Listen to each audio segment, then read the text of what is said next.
Hey everybody, welcome to the very first episode of Crossover Attack. Yes, it's another video game podcast. I think we're the first ones to ever do it. Actually, you know what? I'm thinking about it, and I don't know anyone else who has one. I've never heard of it. I'm Eric Freshley from Freshly Streamed Games on Twitch and YouTube. I'm joined here by Hunter Davenport from Kame Club, the podcast. That's right. I am also here. I am here to be a part of Crossover Attack. Yay! We are crossing over. We are making history here.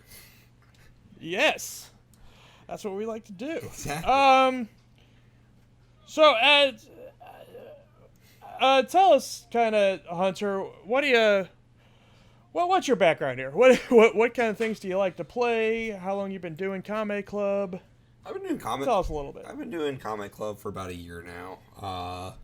I like to play a lot of things. I'm a big fan of action games and Kojima games and stuff that just generally.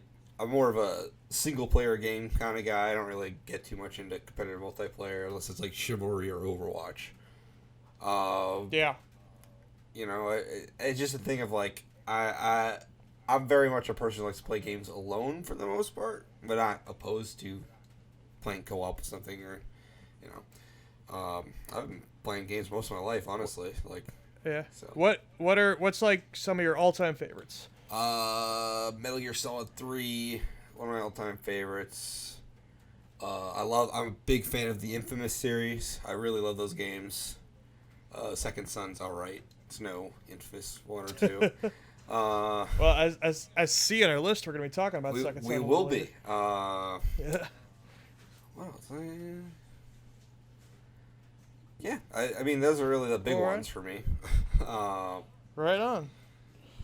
Well, I'm Eric Freshley, as I mentioned before. I've also pretty much been playing games my whole life, except for when I went to college. Took a few years off there because I had a Red Ring of Death on my 360, and I couldn't afford to replace it for a long time. I've been doing YouTube really off and on for quite a long time, but more off than on. Recently, I'm trying to get back at it more. I'm doing more streaming now than YouTube, and just putting my archives up on YouTube. Opposite of you, I like to play a lot of co-op games. I really don't play a ton of single player. I mean, you know, from time to time. But I'm much more likely to enjoy your game if I can play it with friends than I am if I play it alone. Yeah. I like. My all-time favorite game is Monster Hunter World. I know it's recent, and like I'm supposed to pick a classic, but I don't care. It's Monster Hunter World. You know what? That's if you're gonna pick one, I feel like Monster Hunter World is like one of the greater ones. Yeah, and Mass Effect 3 is up there, and I know 3 is an oddball pick, but it's that multiplayer that they added to it. I remember that. I remember when that came out. That multiplayer is fantastic.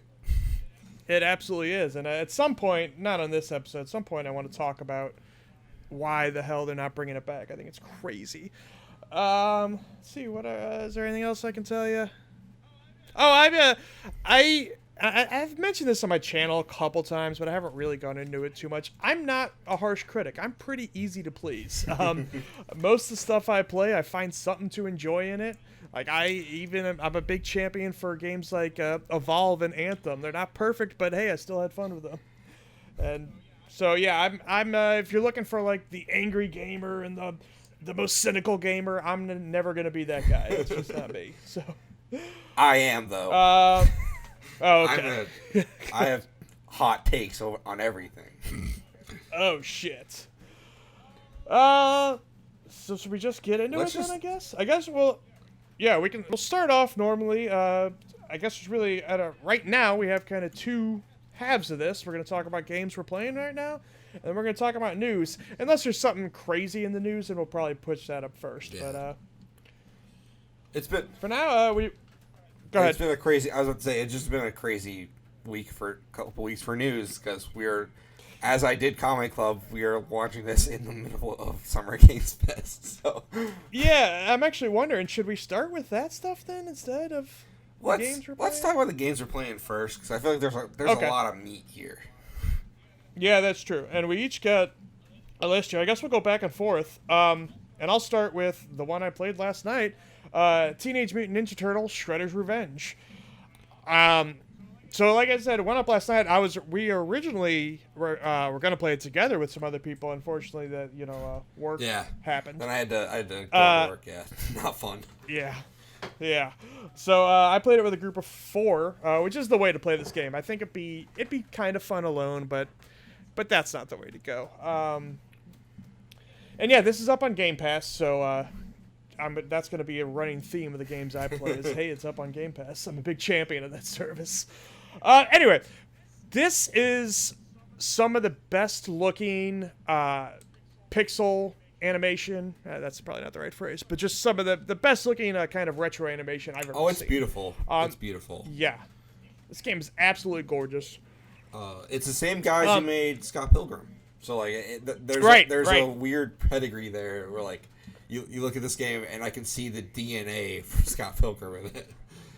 Yeah, and it's the same publisher as Streets of Rage 4, too. Not the same developer, but I'm sure they kind of, contribute on both games. Yeah. .emu, they're called.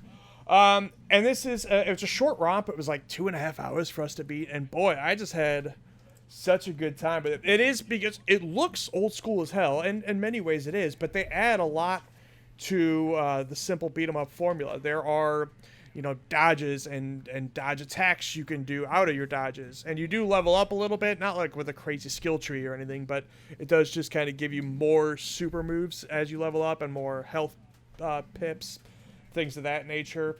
So they take some modern game design and insert it into the retro formula. And, the soundtrack. Soundtrack is absolutely amazing. It absolutely slaps. It is like, I was listening to it on my way to, I went to a wrestling show earlier today, and, like, listening to it on the way there, like, it slaps so hard. Like, yeah. Yeah, there's a song from Ghostface Killer in there. There's Mike Patton does the a remix of the theme song, which everyone's probably heard that by now because it was in the original trailer last year. I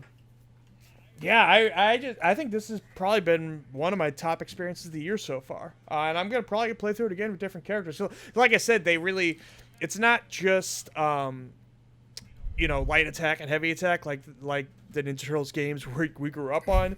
They really add a lot more moves to the moveset. So I really want to see it with each character. Just experience the whole thing with each character. Especially, I want to do Casey Jones the most, and he was locked at the beginning, which I was really bummed out about. But I unlocked him after beating it the first time, so I want to play through it with him. I played it for like half a minute before work one like a couple days ago, and that is genuinely like just touching that game with the little I did. Like when you pick it up, it immediately feels good to play. Like I feel like some beat 'em ups I've played like recently aren't really that. They don't feel good to play on console because they're all built for arcade. But this one is like right when you just sit down and play this, like you're just immediately having a good time, and I think very few games have that. Yeah, I absolutely agree. I think Streets of Rage 4 last year did a pretty damn good job. I didn't beat that though. I got stuck on this cop boss. I do want to get back to it at some point. It's always the cops. Can't. Yeah, goddamn. Can't trust them. Where do you want to go next on your games here? I'll talk about PS Plus tiers because that's mostly where I'm gonna be, where I've been doing the last couple days because I bought into it and I've kind of been toying around with it just to see what it is. Did you go for the very upper tier or kind of the mid tier? I did get the upper tier because I wanted to try the streaming thing just to see how it was. Yeah. And plus, there's a lot of PS1 games I have not played and that are on there, and I'm like, I should check those out. Now, have you tried the Xbox streaming stuff? I have. Okay, so how does it compare? Which is the better quality streaming? Xbox all the way. Damn.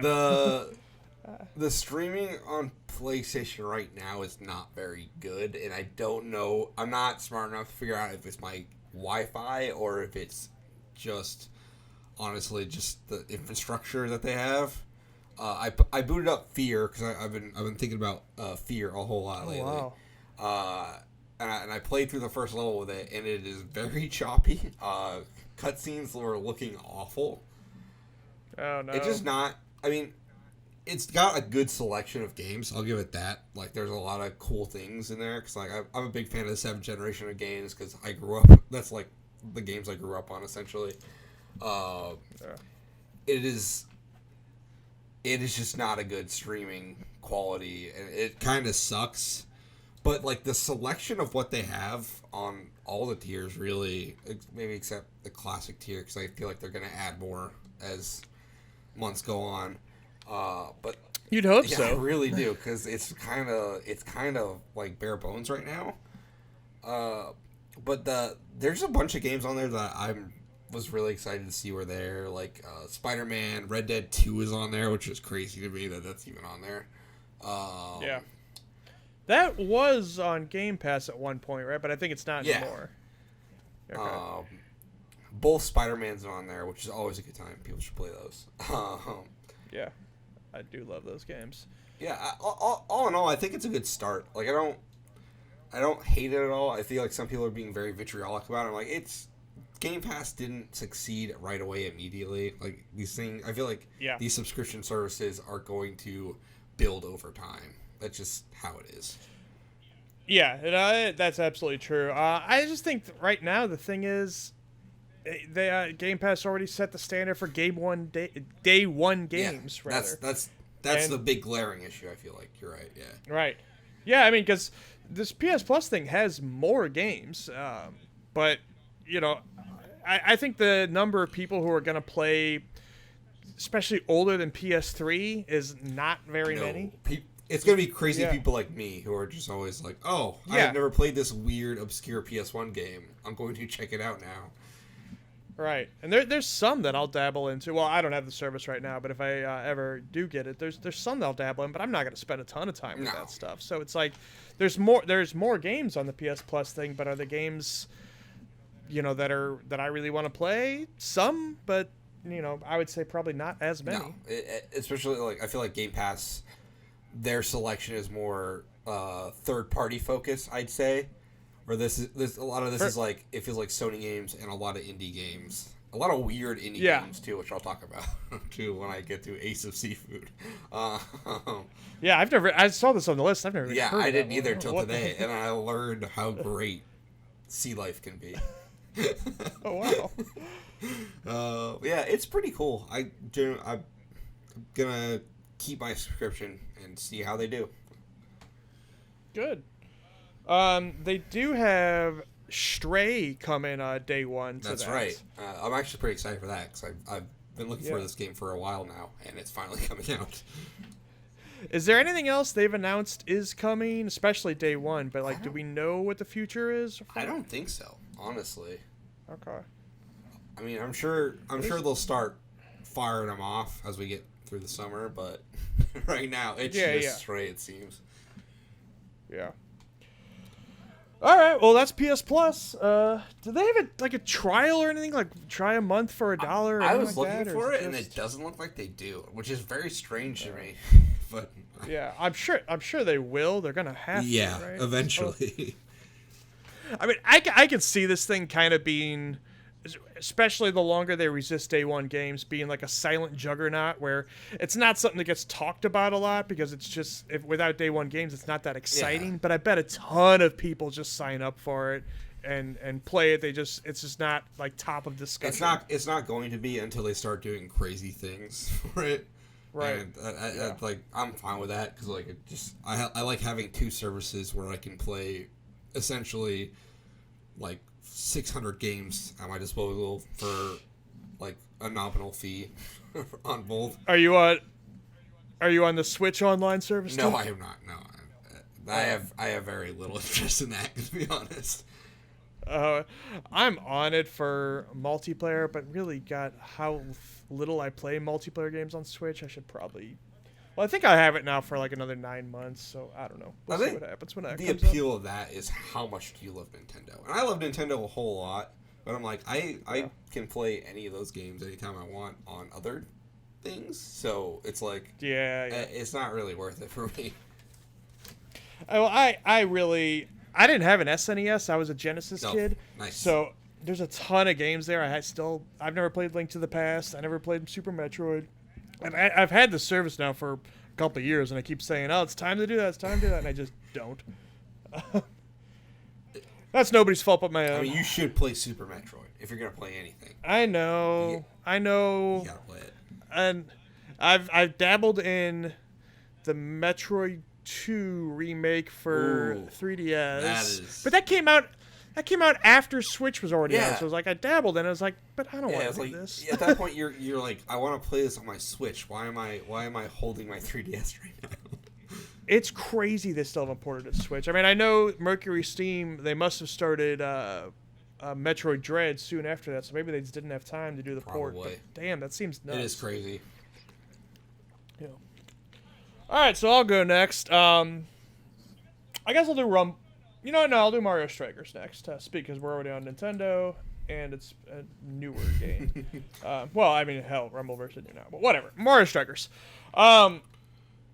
Short story is, and this has been the story of a lot of the Mario sports games on Switch. Even though this is a different developer, this is not Camelot. This is Next Level Games. The guys did Luigi's Mansion. It's wonderful to play. There's just not much content there, and it's a damn shame. I've heard this can get boring after a while in that. Yeah. Because there's not a whole lot to it. I did a stream for about 3 hours. Which you can check out the archive of on youtube.com/Freshley Streamed Games. And I feel like I'm done. Like, I really enjoy the soccer part of it a whole lot. I'd never played the older ones, but I've heard great things about them for years, so I was so excited for this one. And I'm just like, all right, there's a couple cups like Mario Kart. You do those, and then you can play online, and that's fun, but I already feel like I've kind of seen everything there is to see. There's not many stages. There's like 5.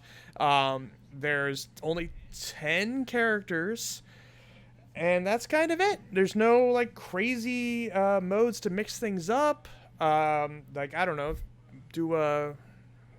like an all bombs mode or something, or whatever, or I don't know. There could be like Smash Brothers. They have those kind of event modes where you could do crazy stuff, make it a coin battle or what have you.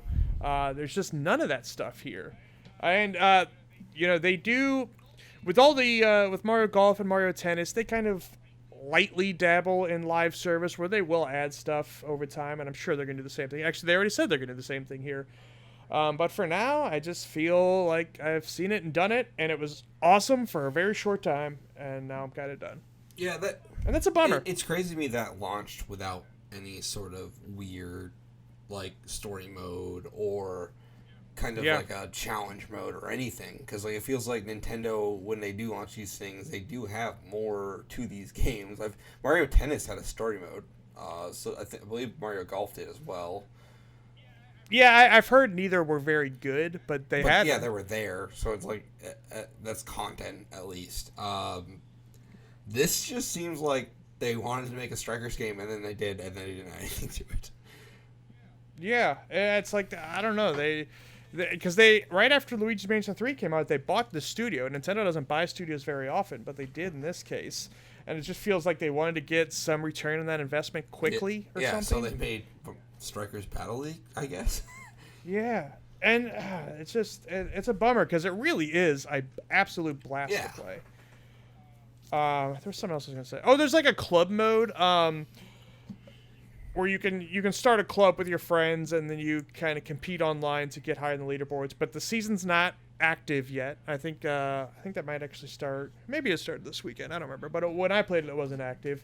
And if you don't have an active group of friends playing this all the time, well, that mode's kind of useless to you. Yeah, it just seems like not that great. Yeah, it's not yet. Maybe a year from now they'll have added 100 things and I'll change my mind. But they I don't know. And they should add more Waluigi to it. That's all. Yeah, actually, Waluigi ended up being the character I used the most, which is not true for other Mario games. He's great. Yeah, I could see myself dipping into this every couple of months, especially when they had new stuff. But yeah, for now, especially for full price, this would have been a great $30 game. But Nintendo doesn't really do that. Yeah, and this will probably not drop in price ever because Nintendo also does not lower the price on their games for some reason, which is very strange. Yep, you're absolutely right about that. Oh, it's very. I mean, the reason why is because they know we'll pay it. We're suckers. Yeah, we're all addicts for Nintendo. Yes. You go ahead. So let's talk about Infamous Second Son because that's what I downloaded that because it was on the service, and I was like, I'll check this out again. I remember playing when it came out, and I don't remember how I felt about it. And being a huge Infamous fan, I was like, maybe I'll really like it this time or whatever. And I'm playing it, and I like it, but also there is not a whole lot to it. Yeah. It's one of those games where I feel like it was definitely just made just to be a launch game, or close to launch. Now, this is PS4, so you're not having to stream this one, right? No.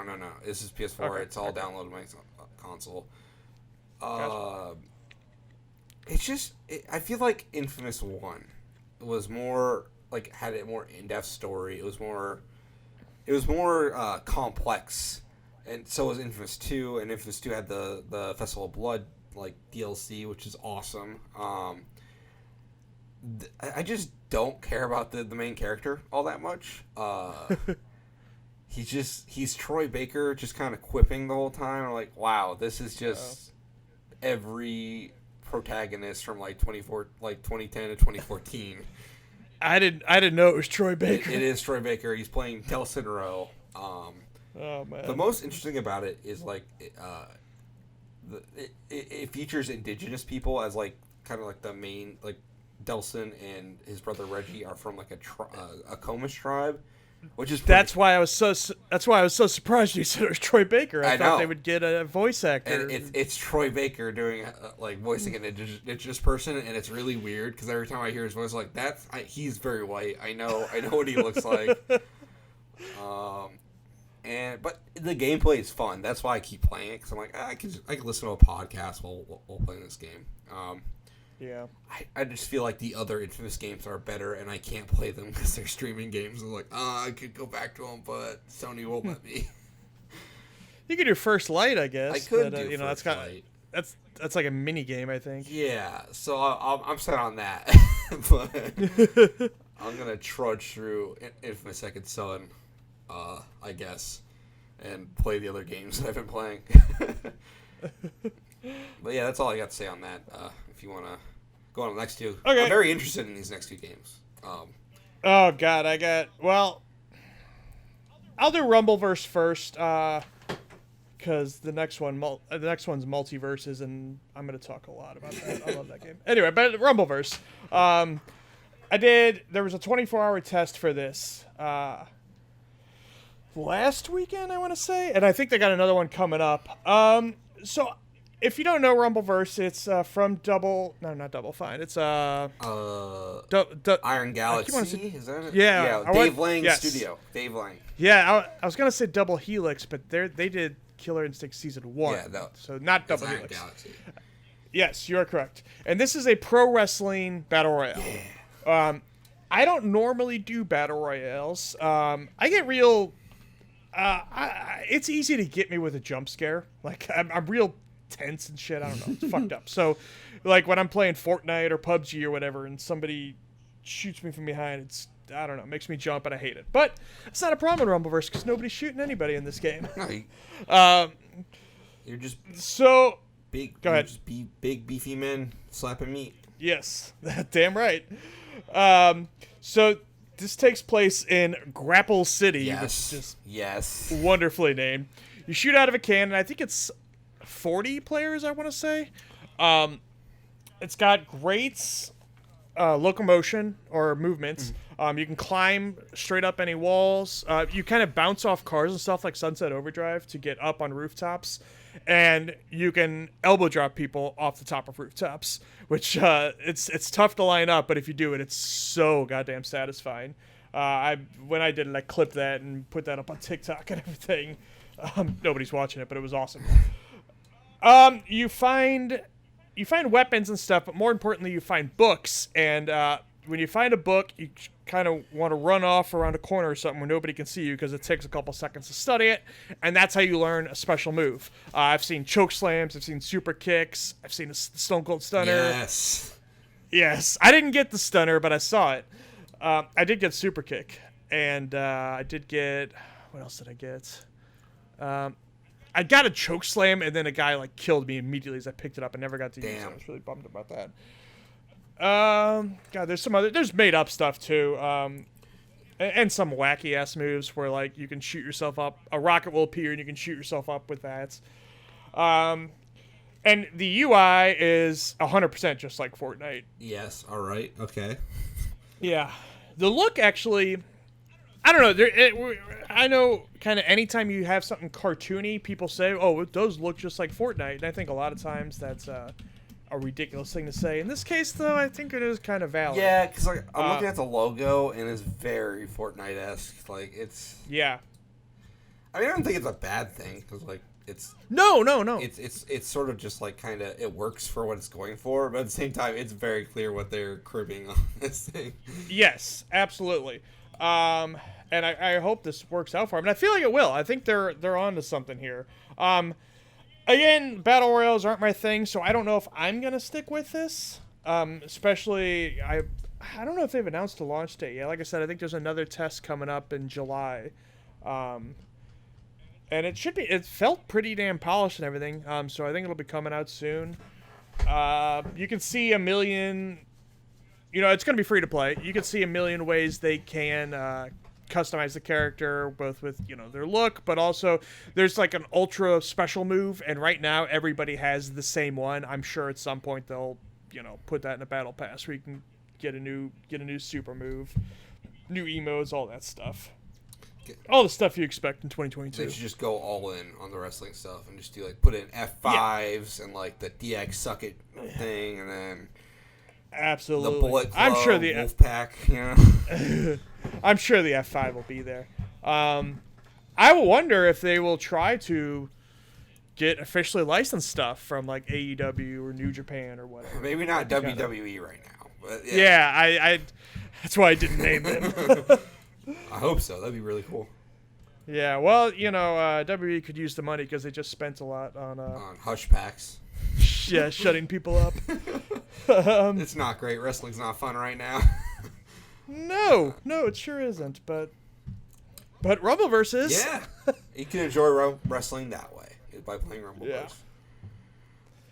It felt really good to play. It's not too complex. But Iron Galaxy, if people don't know, they took over Killer Instinct after season 2 and 3, and there is stuff in this game if you. I think it's easy to pick up, but there is some complicated stuff in there, like parries.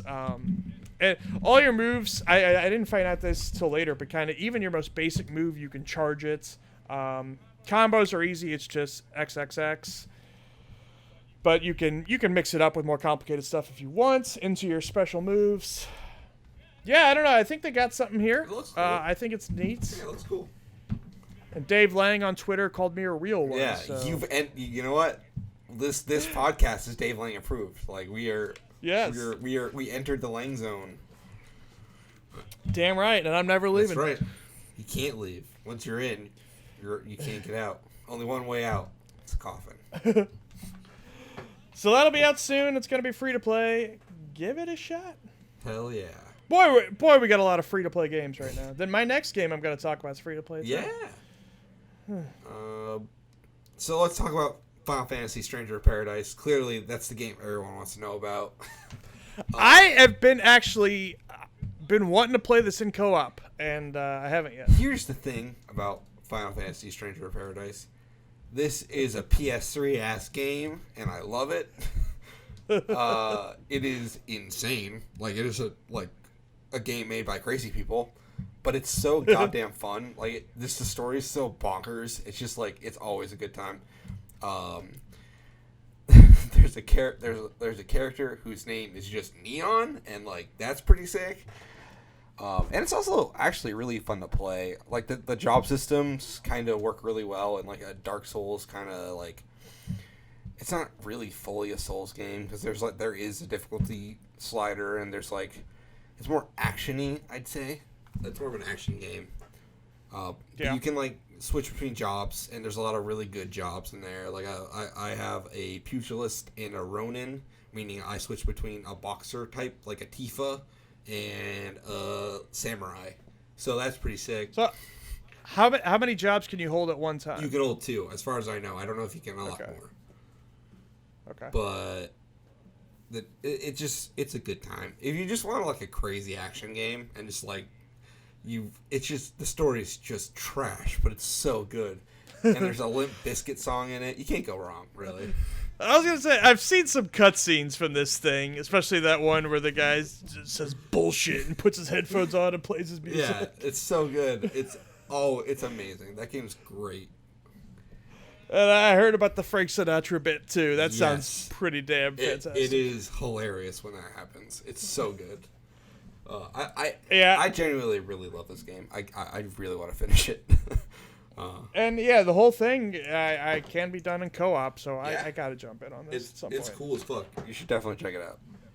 Yeah, because I've never actually really, I can't think of any where I've ever played a really Souls game because FromSoft's co-op system pisses me off. It's so obtuse. Like, yeah, just let us play together. It sounds like I would like to do Neo at some point because their sounds much more streamlined. I will warn you, Neo is the most difficult game I've ever played, just so you know. Oh, great. Well, but also Lisa doesn't have a PS5 yet, so you can't do Neo. So, like, when you guys get through that, just know it is a meat grinder. Yeah. But I'm looking forward to it. Yeah. But in the meantime, I need to jump in Final Fantasy Stranger in Paradise. I'm not normally a Final Fantasy guy. I did love Final Fantasy Tactics a lot. That's kind of the only one I've ever really gotten super into. Final Fantasy is like a game I've grown up playing. I like a lot of them, and this one is just like, they knew exactly what they were making. Well, this is technically a remake of one, right? Here's the thing. Our Final Fantasy 1? Okay. It is and it isn't. Okay. I don't know how to explain it to you without spoiling it to you, but it is the most insane shit I've ever seen a game company put out, and it's amazing. All right, I got to do it. How long is it about? Do you know? I'm not sure. Let me check how long to beat. How long to beat? It seems like it might be on the shorter side. Good. 50 hours, so no. But you can do it in 18 hours, so. Okay. And this is the developers of Neo, right? Yes, it's the Neo team. It's not with the guy from Bloodborne though, like Wolong is, but it. Yeah, I was gonna say we're gonna be talking about that game a little later. But it's so good. It's so good. Good. All right. I also did, and this is now. It's about a month ago, I guess. Since it's the first episode, we're playing a little catch up. And probably each segment won't be this long normally because I don't normally play this many games. But anyway, it was MultiVersus, the WB Smash Brothers. Although there's a lot of difference in Smash Brothers. I actually have a whole video up of kind of a couple streams, and then I did kind of a sum up video of like my whole thoughts on the whole thing. But I loved this so damn much, and I expected to, even if it was just kind of a what's the word I'm looking for, a Bobo Smash Brothers, but had better online than Smash, I would have been happy. But it's much more than that. I've been keeping my eye on this game because at first I was kind of down on it. I was like, this kind of sounds kind of lame, and then a lot of people were. And then I watched Wooly play it, and I was like, oh man, this is gonna be really good. It really is. It is. It's simple but not, and what I mean by that, there's not too many attacks. Each character pretty much has 8 attacks on the ground, 8 attacks in the air, and that's it. There's no tilt attacks. Smash attacks are, I think think just one to the side. I guess it's the same number of smash attacks. But so not a whole lot of moves per character, but each character kind of has like a meta system on top of their moveset. Like if you play Smash, you know, hey, there's basic ass characters like Mario and stuff, but then there's characters like Shulk who have he has the ability to kind of buff up one of his stats per every time he uses a special. And let me think of who else. What's her face? The Xenoblade, the Xenoblade girls. Oh, Mira and Pyrrha. Yeah, Mira and Pyrrha. So they have the complicated system. And in MultiVersus, almost every character has a passive ability or some kind of meta system on top of that. And what it reminds me of, not in terms of the action, but just in terms of how the character is designed, is a MOBA. Which actually, I found out, a lot of these developers are former League of Legends players, so that makes sense. Not League of Legends players, League of Legends developers. So that makes sense. Batman does a lot more. He can, if he attacks from the shadows, because he can throw a smoke bomb, and if he attacks out of the smoke bomb, he can put a weaken debuff on people. There's a lot of buffs and debuffs, a ton of them, and they pop up on a character right next to their health. Like Superman's got a freeze breath, and it'll pop up and say, "Hey, this guy's 5 out of 15, and if you get him to 15, he will be frozen." Things like that. And Arya Stark does more damage when she attacks from behind. She does critical hits. She's also Kirby, which is nuts. In a way, you know, because she doesn't, when she steals from people, she doesn't take their special, but she takes their smash attack. Yeah. And she can also transform into them for a second, and that'll stun the enemy because it gets really scared, I guess. This roster's crazy. Absolutely crazy. You got Looney Tunes, but you got DC, Steven Universe, Adventure Time. Anybody else I haven't mentioned yet? Tom and Jerry. Tom and Jerry are some of the most beautifully animated fighting game characters I've ever seen. It's so lovingly done that I feel like they saw these. They like when they got the okay to do it. I feel like they were very excited. Like yeah, because it's insane. Tom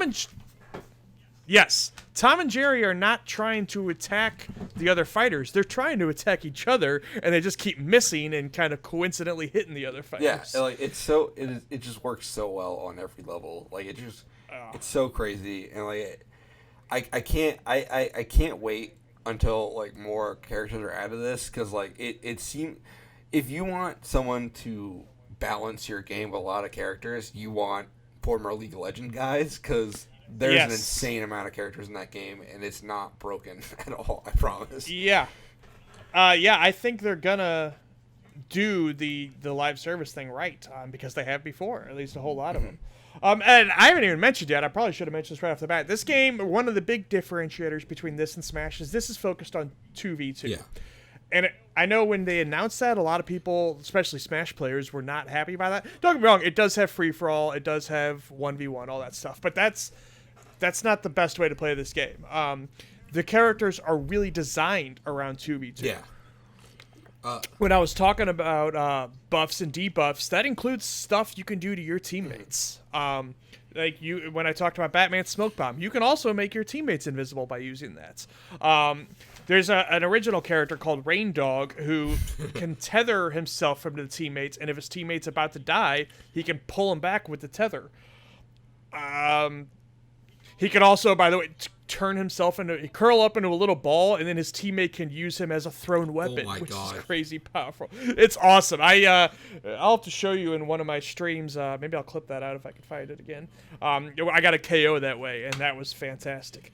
Also, recovery in this game is nuts. When you leave the ground, you have 2 jumps, 2 up specials, and 2 air dashes. Ooh. So if you know what you're doing, which is not that complicated, there should never be a time where you are not able to make it back to the stage. So there's never a point where, hey, I got knocked off too far and I just couldn't make it back, so I got KO'd. Every KO should be, I got smashed in the face and I fucking rocketed off the side or rocketed off the top.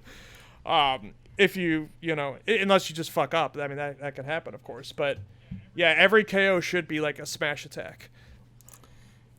Let me think anything else. Like I said, I did a whole video talking about this game. I was really blown away. I expected to like it, but I absolutely loved it. Oh, the netcode. Smash is infamous for its terrible netcode. Yep.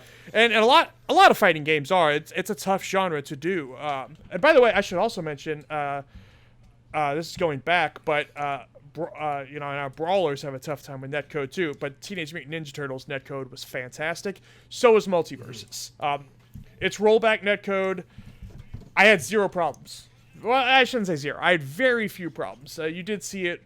You did see it actually roll back, which is what it's supposed to do every once in a while. But honestly, I played for probably 15 hours, and I only saw that happen like twice. I mean, even like if it happened multiple times, that's what you want to happen. Like it is ridiculous that fighting like people like Harada are fighting this like actual system that works. And it's probably the best way moving forward to implement into fighting games. And for some reason, people are just so not receptive to it. Yeah. Yeah, I don't know what the deal is there. I think it's tough to do because, I don't know, my basic understanding of it, and I am not a fighting game person at all, so maybe I have these details wrong, but kind of my basic understanding is you have to have the game running twice and one like a couple seconds behind the other, so that's probably not easy to do. But like what in-game development is easy, I bet. Like honestly. Yeah, absolutely. Yeah. So yeah, this will be free to play, and it comes out. Well, okay. So the thing is, they're saying they did that closed alpha. And that's what I played, and that's what I streamed. It goes in open beta in July, but it's going to start. It's going to have the battle pass then. So people are kind of assuming, and I think they're right, that it's going to be like Fortnite's open beta, quote unquote, where this is the release. Really, this is when it's launching, and they're gonna tweak from there. I think probably. Yeah, absolutely. There's a lot of characters that data miners have already found that get me really excited. The thing about it is I think about WB properties, and there's a lot of them just personally don't click with me. I'm not a DC guy. I absolutely love Marvel. I'm a Marvel fanboy. I don't mind saying that. There's a couple DC characters I like. I like Looney Tunes just fine, but I'm not nuts about it. But I would be very excited if they do Mortal Kombat characters. That seems like a no-brainer at this point. Yeah, I think it's got to happen. You could say, well, they're too violent, but they got Arya Stark in there. Yeah, it is interesting because, like, the assumption is, like, Beetlejuice and apparently Godzilla and King Kong are coming, and, like, there is room for more adult characters. Because, like, even Looney Tunes can get a bit blue, so, like, I'm not really concerned with that. I'd be really weirded out if they put, like, the Clockwork Orange characters in here or something weird, but, you know. They should do it. For the meme, I love it, but I was like, I'd be weirded out a little bit. Yeah. You mentioned Godzilla. We should say they're going to have Iron Giant. He was not in this last alpha, but he's going to be in this. And they've said he's going to be twice the size as every other character. I kind of assumed when they revealed him, he might be like the size of Bowser or King Dedede, but no. How are they going to do that? Don't know. And I'm so curious how that's going to work. But they did say on Twitter he doesn't jump. Yeah, okay. Yeah. But I don't know. That's going to be a very strange thing. Oh, there's also, by the way, character classes, I should say. Every character is either a tank, assassin, bruiser, range. It is crazy how MOBA adjacent this is. Yeah, and supports. Like, can you imagine a support character in a Smash Bros. Velma is a support character, isn't she? Velma's support, Steven Universe support, and Ray Dog, the original character's support. Yeah. I've heard you cannot get kills as Velma, and I'm like, I feel like that feels appropriate for like that kind of character. I don't know if I agree with that. Honestly, Velma was kind of kicking ass when I played against her a lot of times. I am definitely hopping on this game because, yeah. But they're gonna do clan support too. Ooh, we gotta start a clan. And I am. I'm already playing on it. I'm gonna be a Beetlejuice main. But yeah, I'm so excited for this game. I can't wait to play it when it goes open beta. I feel like there was something else I was just about to say about it. I lost it. Oh well. Damn it, there was something. That's gonna drive me nuts. But anyway, I think that's it. Unless I remember this other thing, I guess I cannot. Yeah, it's really cool. I think everyone should be looking forward to it. If you have any interest in a platform fighter, if you have any interest in playing games with your friends, good multiplayer stuff. There's perks. So far, they seem okay. They say you can't buy them with real money. I would like to see them. So you can equip 3 perks at a time. Actually, I guess 4 technically, but 1 is like a special crazy thing. It'd be nice if they gave you, even if they were just the most basic of basic, if they gave you enough perks to fill it out right from the beginning, because you have to level up your character to get them, which I think makes it discouraging to start a new character because you won't have any perks on that. It'd be nice if there was just kind of maybe some universal basic ones so that you wouldn't be timid to start a new character. Okay. But they seem, I know there's worry there about, are they gonna unbalance the game? And it's tough to say now, but right now they seem okay. Mm-hmm. I don't know. I guess that's it. I'm really excited for this game. Can't wait for it to go to open beta so I can play it. Yeah, I'm going to play a lot of this. So this will not be the last time we talk about this game. That's for damn sure. I'm sorry. There is a lot of crazy customizable, your skins and emotes you'd expect, but there's also ring out animations. Ooh. Like when you knock somebody out, you can get Porky Pig to pop up and say, "That's all, folks." This game's like amazing. That. I can't. Yes. I need this. There's announcer packs, although there's a spot for announcer packs, but there were none in the beta, the closed alpha. I saw some stuff that some of the costumes have different voice actors, which is pretty yes. cool. That's awesome. Yes. They had Uncle Shagsworthy. I guess I didn't mention Shaggy. Shaggy's kind of the most basic character. He's Ryu. He's Ryu. Yeah, he's the Ryu or the Mario in this. But they have an old kind of high class version of Shaggy. That's a different voice actor. I should also mention, speaking of voice acting, they got Kevin Conroy as Batman. They got Matthew Lillard as Shaggy. They got Macy Williams. Yes. From Game of Thrones is voicing all the original voice actors are there essentially, right. Except for maybe Bugs, who I think is the new Bugs Bunny voice actor, but sure, not Mel. I wonder if they'll get Mark Hamill for Joker, because Joker's gonna be. They have. Yeah, honestly, that's such a given, especially with the new movie coming out soon. Yeah. Yeah, I'm really into this. Everything I've seen, I'm I need to play this. I'm going to be really into this when it comes out, and it's gonna be great.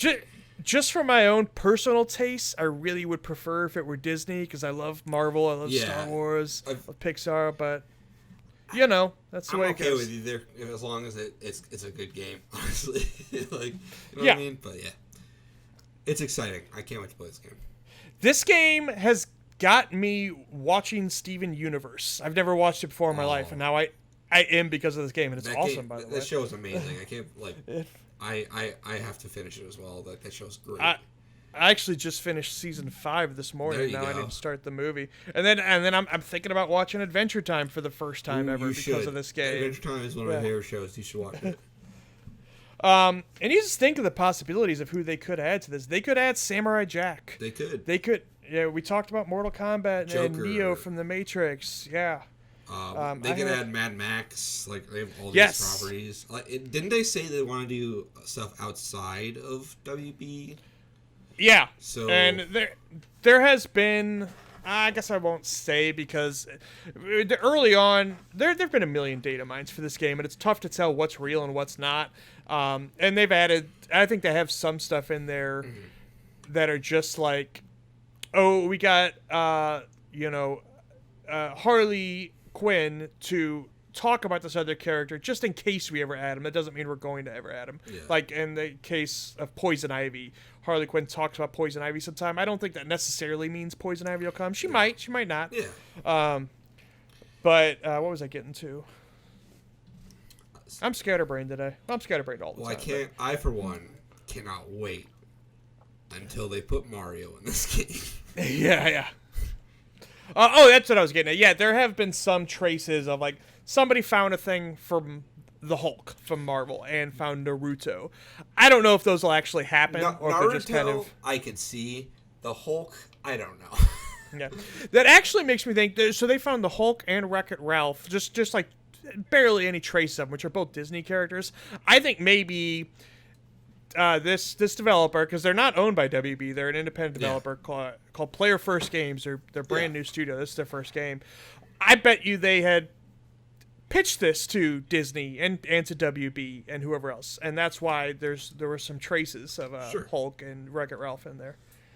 Or they could be code names, because I know that's a thing that some fighting games do. Is like there's a bunch, like it's the nature of the business. Things they try to keep things under wraps, and I don't know. Again, this game looks amazing. I can't wait to play it. If Hulk and Wreck-It Ralph are in it, that'll be amazing. Yeah, I think it's gonna blow up. I think this thing's gonna be massive. Yeah, they kind of got the hype behind it. Like I hope it's huge. I think when people, there's still, like you said, you were skeptical of it when it first revealed, and so was I. I think when people go hands on with this thing, and I know I compare it to Smash a lot, but when you go hands on with it, you feel, it is and it isn't like Smash. It's Smash aesthetic, I'd say, but it's more in line with a MOBA than Smash. I feel. Yes, absolutely. But yeah, I think after the first, I don't know, half hour or so, and you really start to get it, especially the 2v2 stuff. Yeah. Man, I think this thing is going to be real big. Hell yeah. Can't wait to play it. Yep. You're up. All right. So, I played this game that I saw on PS Plus, and it was so ridiculous looking that I had to play it.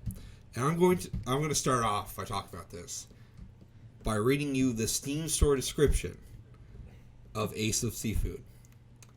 So, in the seas of the distant future, humans have all but disappeared. In your current newly awakened state, you are no more than a piece of seafood. However, you have been blessed with the talent for leading your allies into battle. Do whatever it takes to become the Ace of Seafood. So, this is a game, if you like Ace Combat, but you really wished you were a fish, this is the game for you. That is the last game I expected you to say. Yeah. This is an asset flip game, as in every asset is I bet they bought them on Steam or something. But it is the most ridiculous everything I played. There was a point where I fought a warship, like a straight up warship. Spoilers for Ace of Seafood. You fight like Navy tankers, and it's great. It's the weirdest game I've ever played. Holy shit! I'm looking at it now. We're looking at screenshots now.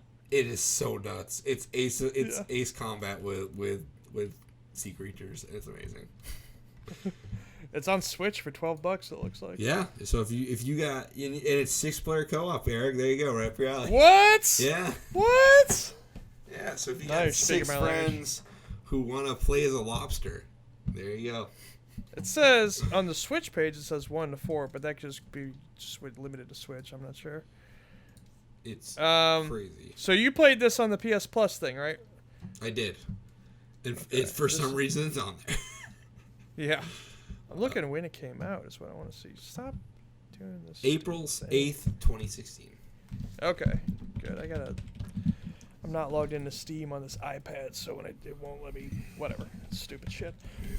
Alright, so yeah, this is an older game. Yeah. Damn, I want to play this now. I wonder... Is it on Xbox? Insane. I bet it is. Let's see. So if I could type, that would be helpful. So PlayStation's bringing out the heavy hitters, is what I'm saying. Yeah, oh boy. Game Pass is shaking in their boots. Yeah, Ace Combat, look out. Ace of Seafood. Alright, well that was the last current game we're playing. That's right. It's time for news. And there's a lot of it. There's a lot of news. I think we're going to have to fly through it so we're not here for 4 hours. Let's do 4 hours. Fuck it. Yeah, and actually a lot of this stuff now. So we are in the I guess the tail end now, or maybe even the finish. Is there anything left as far as Summer Game Fest? Not really. I think it's over. Yeah, I felt like there was a Annapurna thing coming up, but yeah, I mean mostly. Yeah. Yeah, it's pretty much over for anything that people, any of the kind of For anyone, the big stuff. anything that anyone cares about, take that, Annapurna. Big disses on Annapurna. Ouch! So we got a big list here, and this isn't even close to everything. It's just kind of some rough highlights. If you think of anything else that's not on this list here that you want to talk about, I'm looking at it. Honestly, this is all things that I'm most excited for. Yeah. This is all the things I'm most excited for. Well, we can start with Summer Games Fest proper. Gaming's most handsome boy, Jeff Keighley, came out and did his song and dance. Kind of overall thoughts on the show.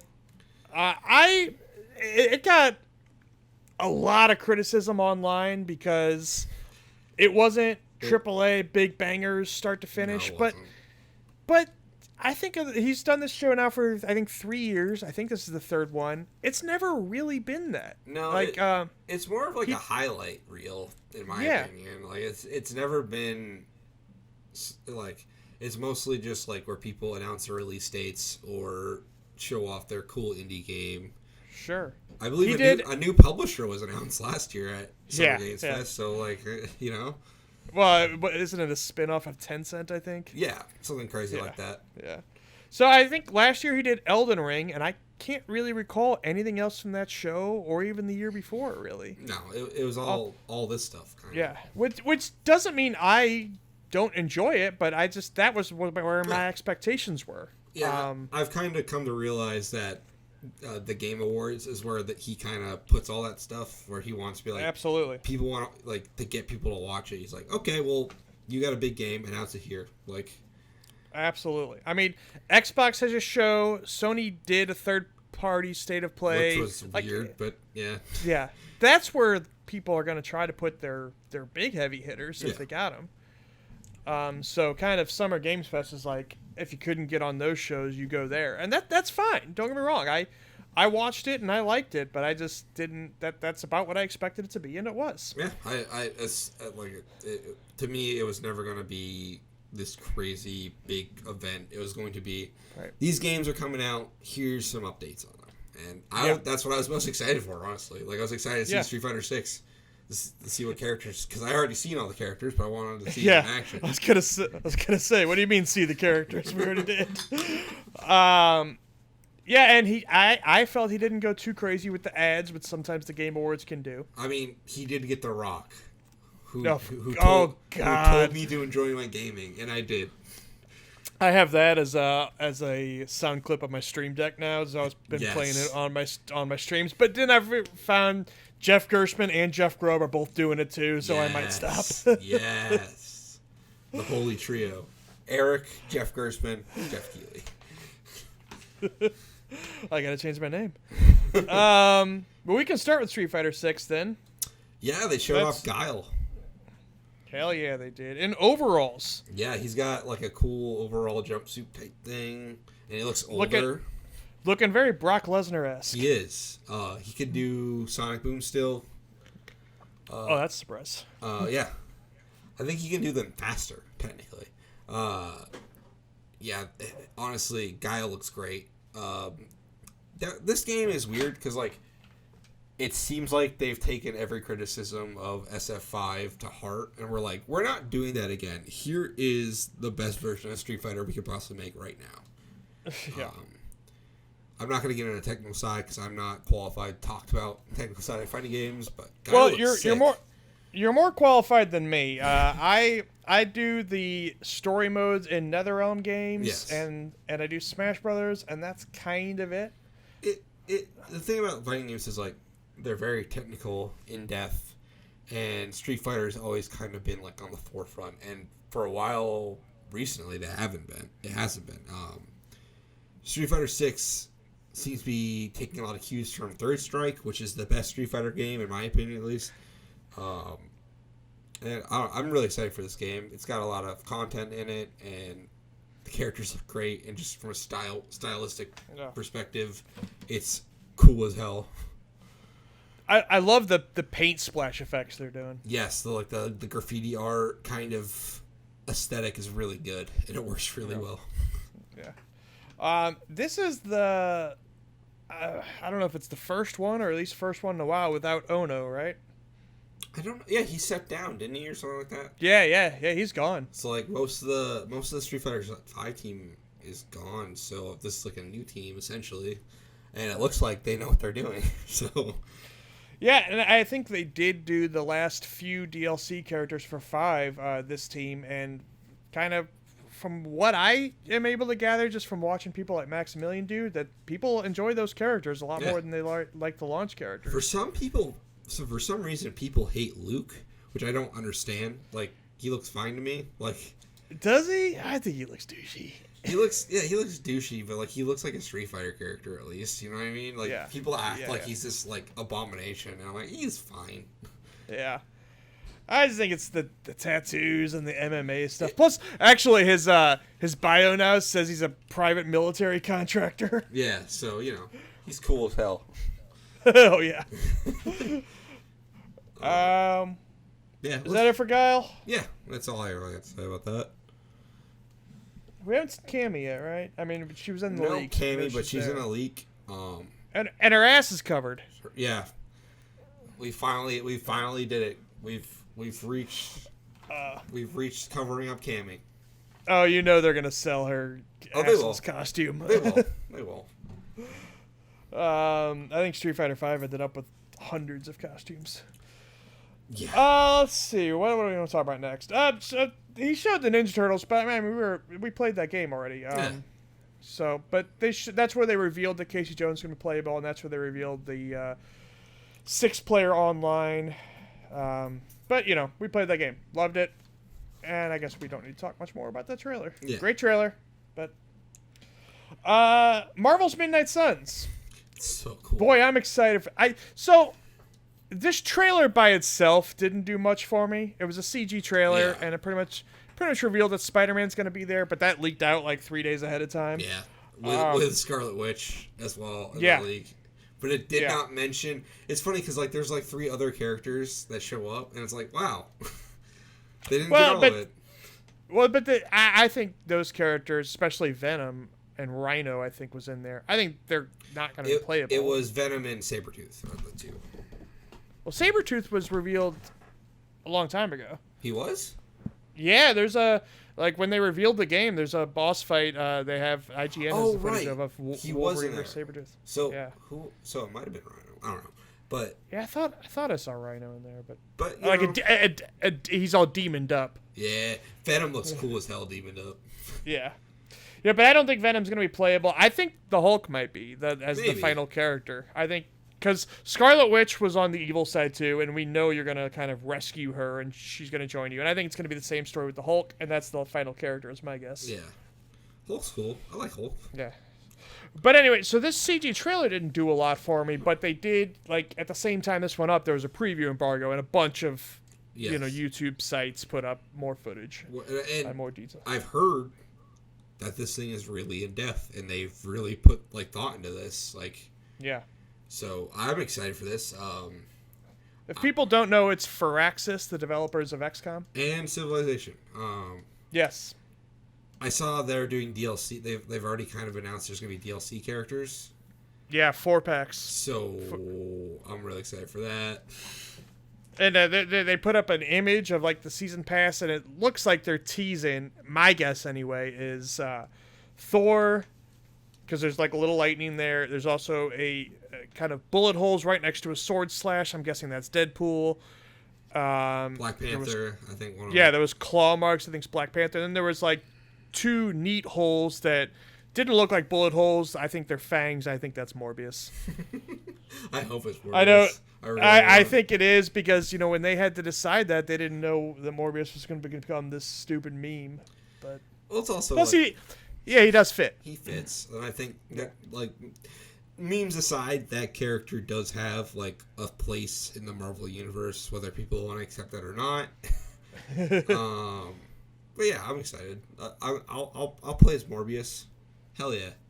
Yeah. So this does seem similar to XCOM, except it's card based as far as your actions, instead of the kind of random, not random, but in XCOM you have like a percentage of chance to hit with your attacks.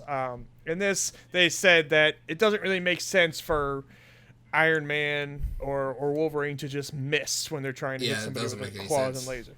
Yeah. So instead, the kind of way they limit the player is have it be a deck builder. It's card based. Mm-hmm. I think it looks really neat. I know a lot of people are down on the cards. This is getting a lot of criticism online, but I'm into it. Way into it. I feel like those people aren't really thinking it through all the way, because it does seem like it is not a traditional card builder from what I understand. Like, it's not... This is not Magic the Gathering. This is, like, just using the aesthetic of cards, just, like, stack abilities, essentially. Like, it's not... I agree. It is not a card game. It's just using cards as a gameplay system. Like, right. It's different. But yeah, I this is a game I've been looking forward to for a while. Like, I think we're both Marvel fanboys, so... Yeah. We'll both play any Marvel game, so... I didn't play Guardians of the Galaxy because I was mad at that. Because there's no co-op, but that game... Yeah. I feel like the game's worth playing just for its quality of writing. I know. I think you're right, and I keep hearing that. I was just mad when it first revealed. I mean, I can see why you'd be upset, because that wouldn't work for what that game is. Yeah, like, it makes sense for a game like Spider-Man, which is a singular hero, to not be co-op. But if you're going to make Guardians of the Galaxy or Avengers or X-Men, I think there's got to be co-op. Yeah. But anyway, that's neither here nor there. When the Fantastic Four game comes out, there will be 4-player co-op. And there better be. Everyone will rejoice. Was that it for Midnight Suns? Oh, I want to see... And it seems like, from what I saw, they're doing a pretty good job of this before. I want to see lots of destruction in those environments.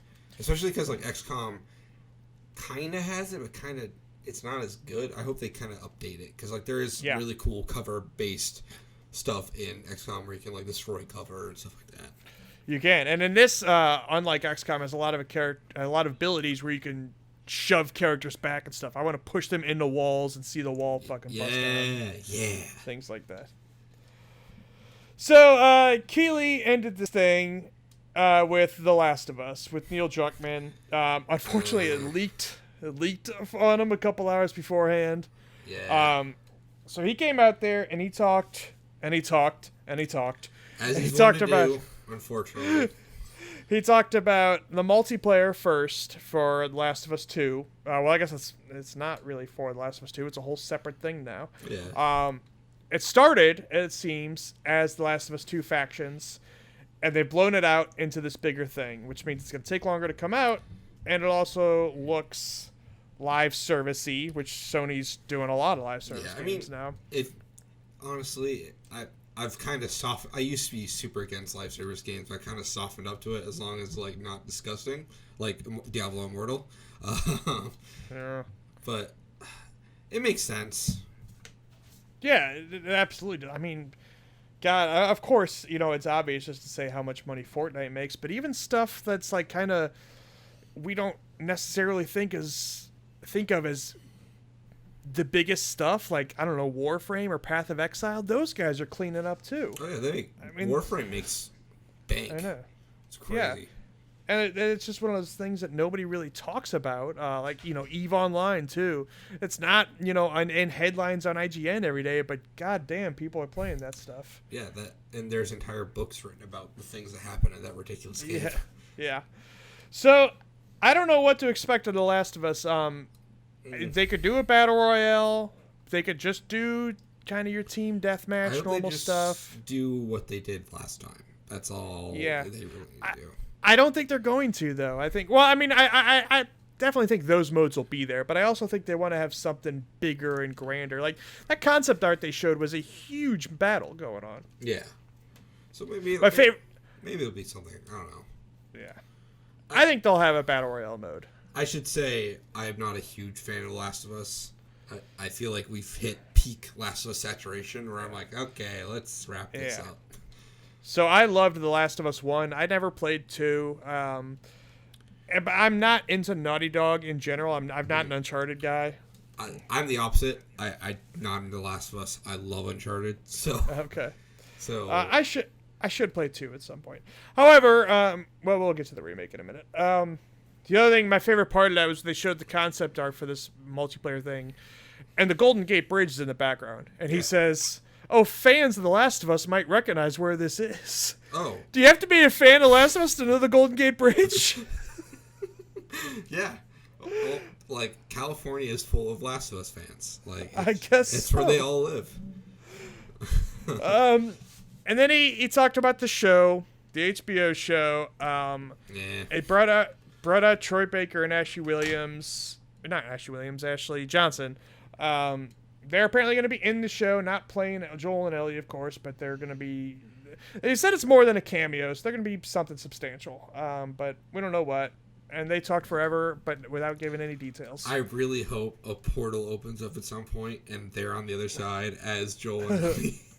I really want that to happen. I don't know. Is that show dated for this year or next? Or I believe it's this year. I'm not sure. Okay. I don't need video game movies or shows, really. It depends on what it is for me. Because, like, Sonic, I like stuff that's, like, when they do something fun with, like, established characters. Yeah. Like, Sonic was fun. Like, and so was Detective Pikachu. Like, that's fun. I did like Detective Pikachu. You're right about that.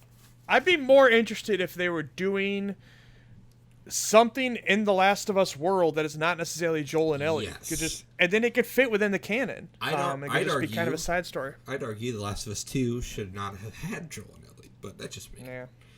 Well, I haven't played it yet, so I don't know. But yeah, I have played it. I'm not a huge fan. I don't as much as I did love the first one, and I was looking forward to 2, but just when it came out, like, COVID was going on, everything. Do I really want more dour and depressing games? That was also another thing. Playing that during COVID was so depressing that I was like, who wanted this? Right. That's why I'm not really. I loved Hellblade, but right now, if Hellblade 2 came out, I don't know if I really am feeling it. Yeah, exactly. Oh, and then they finally revealed, hey, surprise, The Last of Us remake that we've been hearing about for a year, it's real. It is real. It's coming out, Shocker. guys. And they showed the trailer, and well, the trailer leaked ahead of time, but they showed it, and it didn't look that impressive until they started putting up side-by-side stuff. You're like, oh, okay, I guess it does look better, but just to me, in a vacuum. To me, it's not enough. Because no, the game is 10 years, like almost 10 years old, but it's also like you can play it on your PS5 right now via the remastered version. Like, why does anyone need this? Yeah, I was getting to that too. But yeah, you look at the side by sides, and it does look better, but still, just like I'm good. Yeah. I'm impressed by what you did. I don't need it. Yeah, I'm all set. I think it is going to have gameplay improvements from The Last of Us 2 brought into this, and that's nice, but also, you know, it hinges on, The Last of Us hinges on its story, and I experienced that story already. Yeah, so, like, what is this going to do differently? Yeah. It's, like, my whole thing. I find a lot of heavy narrative games, don't have a lot of replayability to me. Yeah, like, I'll never go back and play Until Dawn. And, like, that's why I don't want to play the Quarry. Is because, like, I've already kind of experienced this kind of thing. Right. So then we move on to the Xbox Showcase. I'll tell you what, I need to go to the bathroom, so why don't you give your overall thoughts on the Showcase in general, and I'll jump back in a second. All right, so, Xbox Showcase. I talked about it on Kame Club. I thought it was good. A lot of these games, the new ones looked interesting enough where it felt like there was reason for them to be there. There was all the Riot stuff, which was interesting, especially considering all that stuff is going to probably drive subscriptions to all those games, especially since you get all agents in Valorant and all characters in League if you get them through Game Pass, which is huge. I don't know if that will affect gameplay. But it's interesting to see Xbox kind of mold itself into this like third-party machine while also having these interesting first-party games coming like Starfield and Redfall. Also, it was really good to see Diablo 4. But yeah, this just really felt like a win for Xbox in a lot of ways. Like they've kind of unburied themselves from the heap of the Xbox One and kind of turned themselves into this like third-party powerhouse. And I think that's kind of what they needed to do. It's just a great. It was a good showcase for sure. Definitely enjoyed it. 5 Me out too. of 5 stars. Oh wow! I just got back to hear you say it was a good showcase, and I agree. Yeah. My only real complaint here, I mean, there's some nitpicks of like, I'm surprised they didn't show this game and this one, but kind of for an overall picture, my only real complaint is if you're gonna do this thing where you say all the games we're showing are out in the next 12 months, they should have told us that like a week or two ahead of time, so that we could have had expectations with that. Yeah. Because I wasn't expecting to see Perfect Dark anyway, but some people were, and Fable and some of the other stuff. And if they had just said that like 2 weeks ahead of time, hey, everything we're showing is gonna be in the next 12 months, then it would have. Yeah, then we would have known that. I expect people would have still complained, but it would have been more kind of. Like I was saying when you were in the bathroom, like Xbox has kind of positioned themselves as like this third-party powerhouse with Game Pass, where it feels like this is like they want to be the system that you play all your games on, and it's working for me. They make a strong case, and like I personally, I like having all my consoles in my PC because I like to play everything. But like it's such a good deal, you can't pass it down at this point. Right.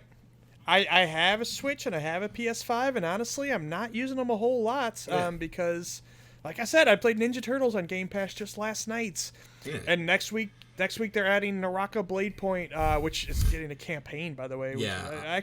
I didn't have that on the list here, but I want to try the campaign at least. I don't think I'd be interested in the Battle Royale mode. But. For those who don't know, Bruce Lee is in this game, so Oh, I forgot that. Yeah, it's pretty. Yeah, you're right. It's pretty. You probably can't use him in the campaign, I imagine. I hope so. I really hope so.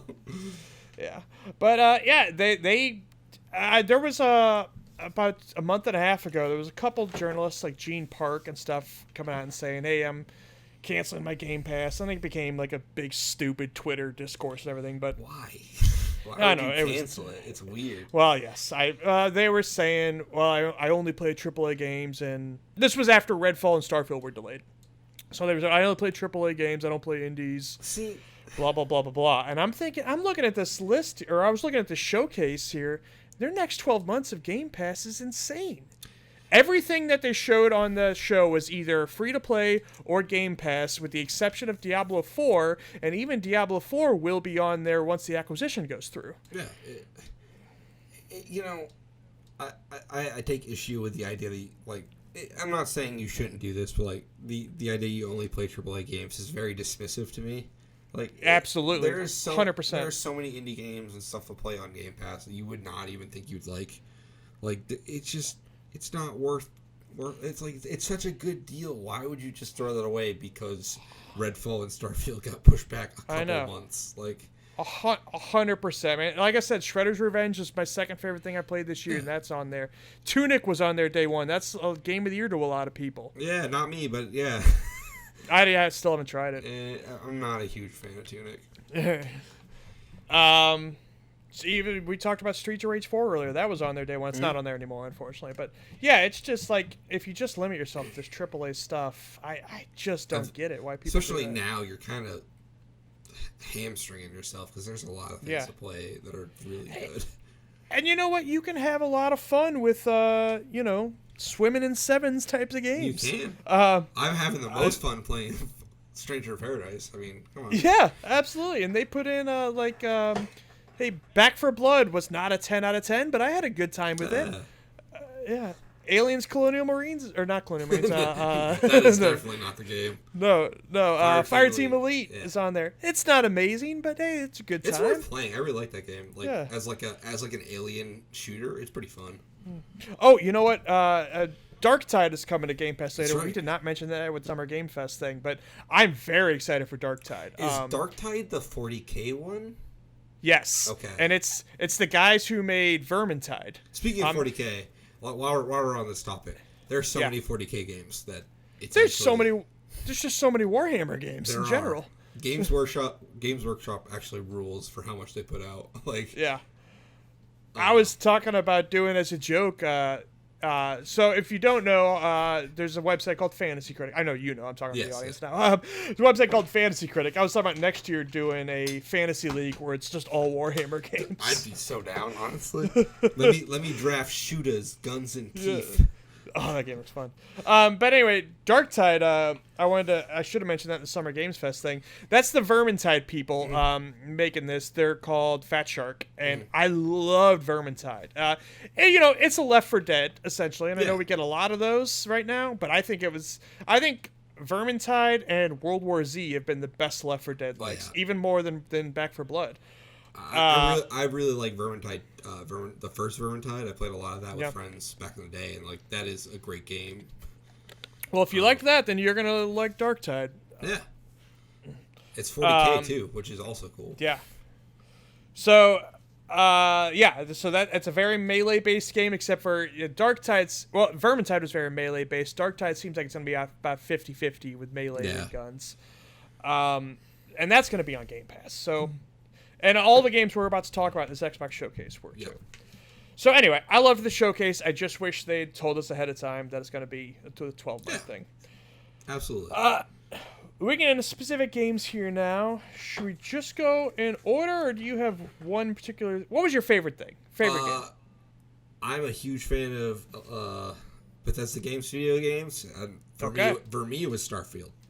And I know it's not everyone's thing, but I enjoy that sandbox RPG kind of feeling. It looks great. I can't wait for that game. Yeah.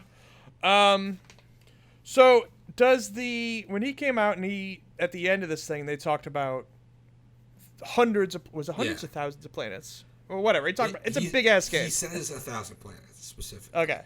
Does that get you worried?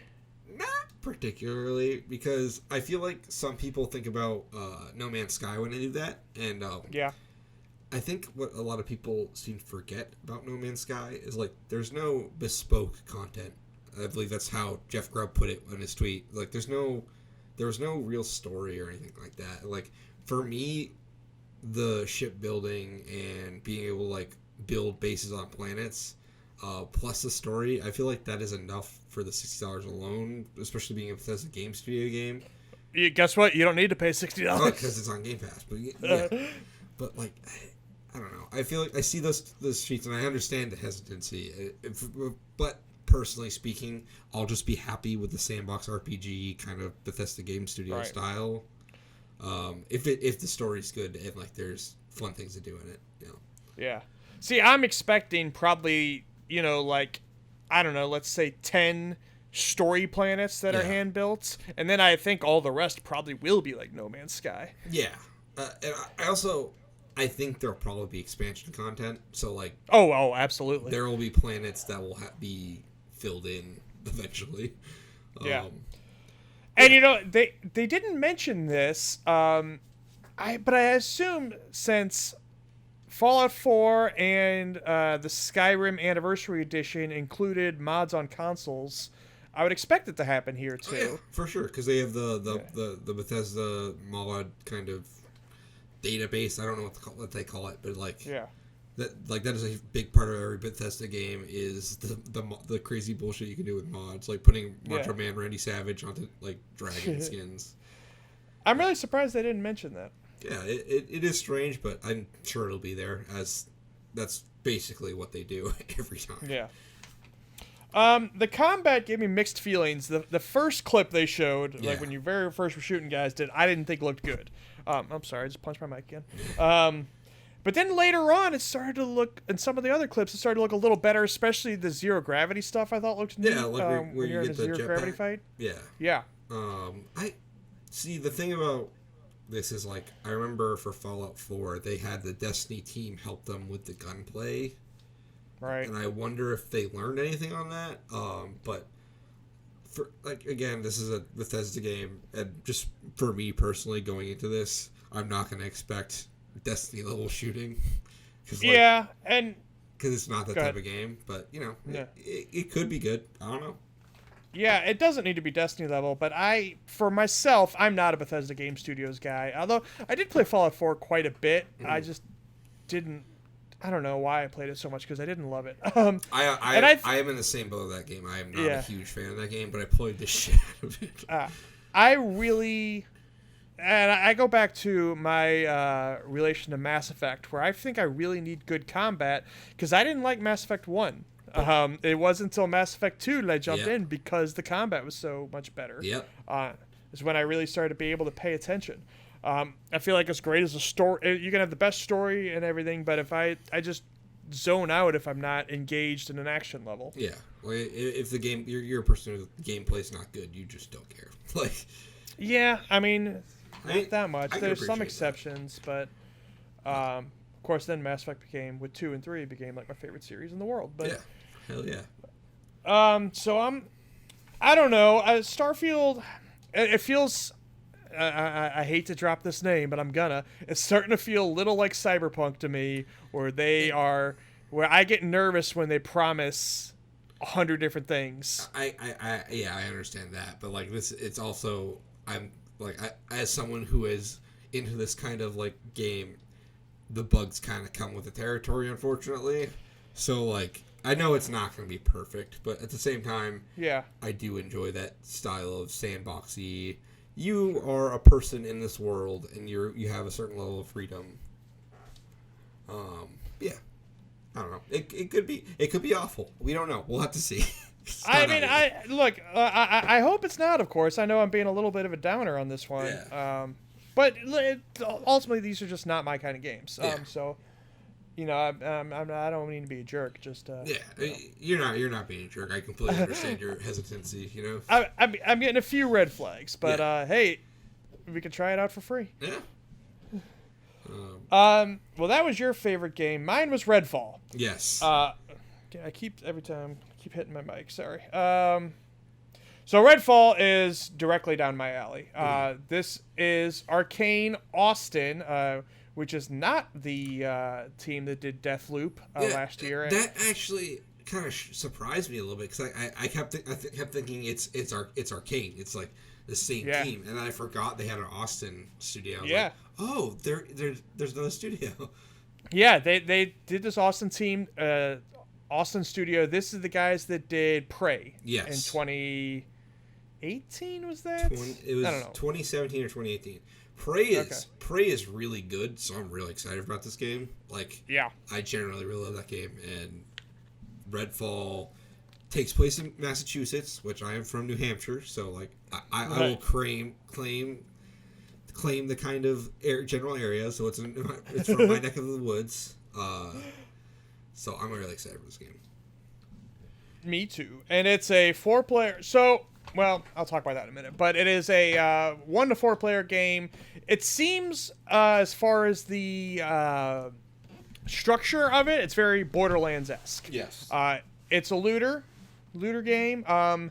It does seem, though, that you can approach the action like Arcane normally does. You can go stealthy, and you can use your abilities. Each character has their own set of abilities and skill tree they can level up. Now Harvey Smith, the director of this, did kind of say, hey, if you play this single player, it's going to be very, very much like Arcane's past work. As you add more players, it might get a little more, action-y. Okay. Just because it's tough to coordinate stealth with 4 people. Yeah. And I think that's fair. I think that's actually a smart way to do it because, I think about Prey, and that is a very, you don't want to approach every encounter the same, guns blazing. You're going to die a lot, so adding more people is going to obviously make that more action packed. Now one thing they have that has come out since the Xbox Showcase that I am very unhappy about is how they're handling story progression. Yeah, it is just the host progresses in the story, similar to Far Cry does it this way. I think, FromSoft does it this way, but FromSoft games are not co-op focused. And no, they're not. I'm not happy about this at all. This makes me feel like you're being... No, so I should say, in all fairness, your character, the weapons you get, and the kind of, your character level and skill tree and stuff, that'll carry with you, but not story progression. So if you're in a group of 4 and you want to kind of get everybody to endgame, which we don't know what endgame looks like yet, but if you want to get everybody there, your group of 4 has to play through this 4 times. You have to essentially make appointments in order to finish this game. And I know that is not ideal, especially when you are 4 adults who have jobs and personal lives. Right. Yeah, this sucks. And it really pissed me off about it is Borderlands solved this issue. This is a solved problem. It's weird that games keep doing this because it feels like you said, it is a solved issue. Like, why is it so hard? And he even said, so this all comes from an IGN interview where Miranda Sanchez interviewed him, and he said, like, essentially they don't have to do it this way. He said, well, we had it the other way first, but we didn't like that. What did he say? We didn't like that you were skipping parts of the story or something. But you're because not. All right. Because you're playing it. That's the thing. Like, well, all right. So his example here was, all right, say I am halfway through the story, right? And you have not played yet. You jump in with me. And so you jump in right halfway through the story. And then if you go back and start playing solo, then you would jump ahead halfway through the story. But you don't have to do it that way. You can, the way Borderlands does it and the way they should do it is you would start at the beginning, right? And then when you get to the parts that we did together, you get a prompt to say, hey, do you want to skip these or not? Because you already did them. Yeah. That's the way it should be. Mm-hmm. And they're not doing it for some reason. No, they're not. And it sounds like he said, like, the way he said it was, we're doing it where the host, he used the phrase right now. That's the way they have it set right now. So I'm still crossing my fingers that they change their mind. And I tweeted to Harvey Smith, please change your mind on this. And he liked the tweet, so he saw it. He saw that Dave Lang called you a real one. He's like, I can't disappoint this man. Yeah. I hope a lot of people tweeted him respectfully. Do it respectfully, please. But don't be like dicks, but like, yes, tell them how you feel. Please tweet him. I think whatever. I won't even give us name. You can find his name. Yeah. Harvey Smith. Yeah.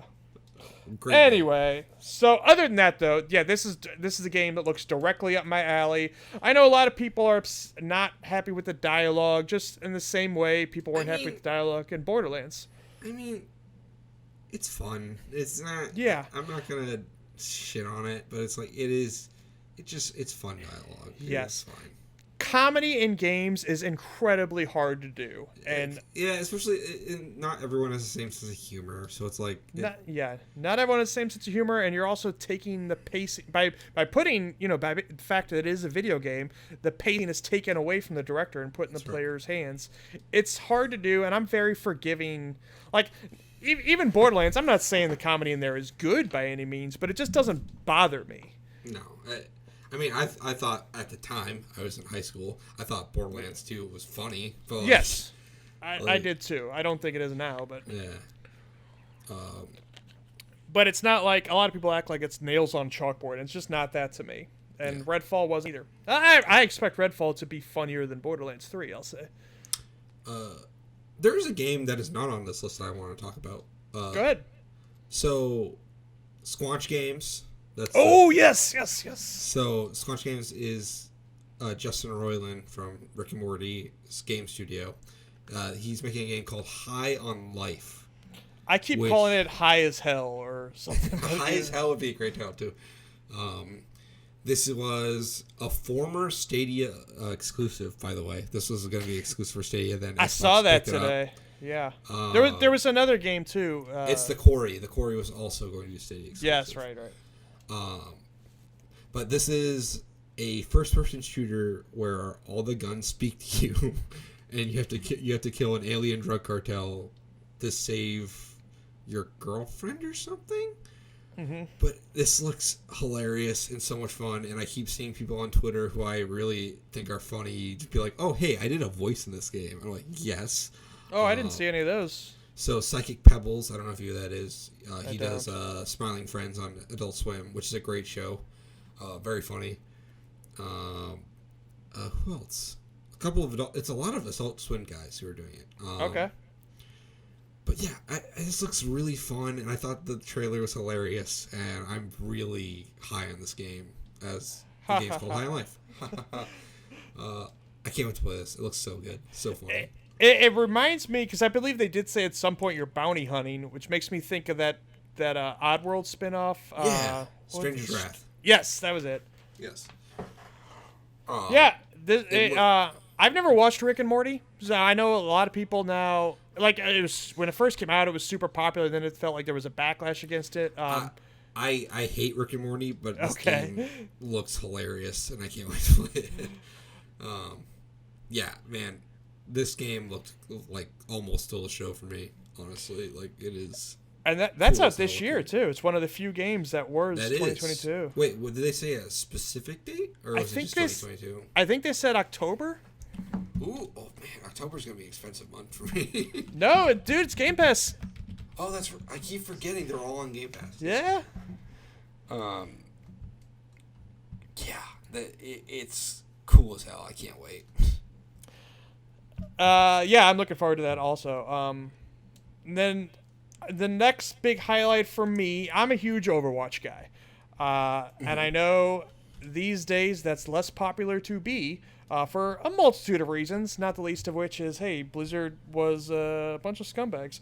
But turns out, although I kind of, who knows what's true and what's not, but I'd kind of heard that it was less the Overwatch team and more the World of Warcraft team, but whatever. Not that I'm giving a pass to anybody there. But anyway, they showed Overwatch 2, which really surprised me. They also showed Diablo. I was shocked about both those because I kind of thought that just for the sake of not pissing off regulators, they might not want to show any Activision Blizzard stuff.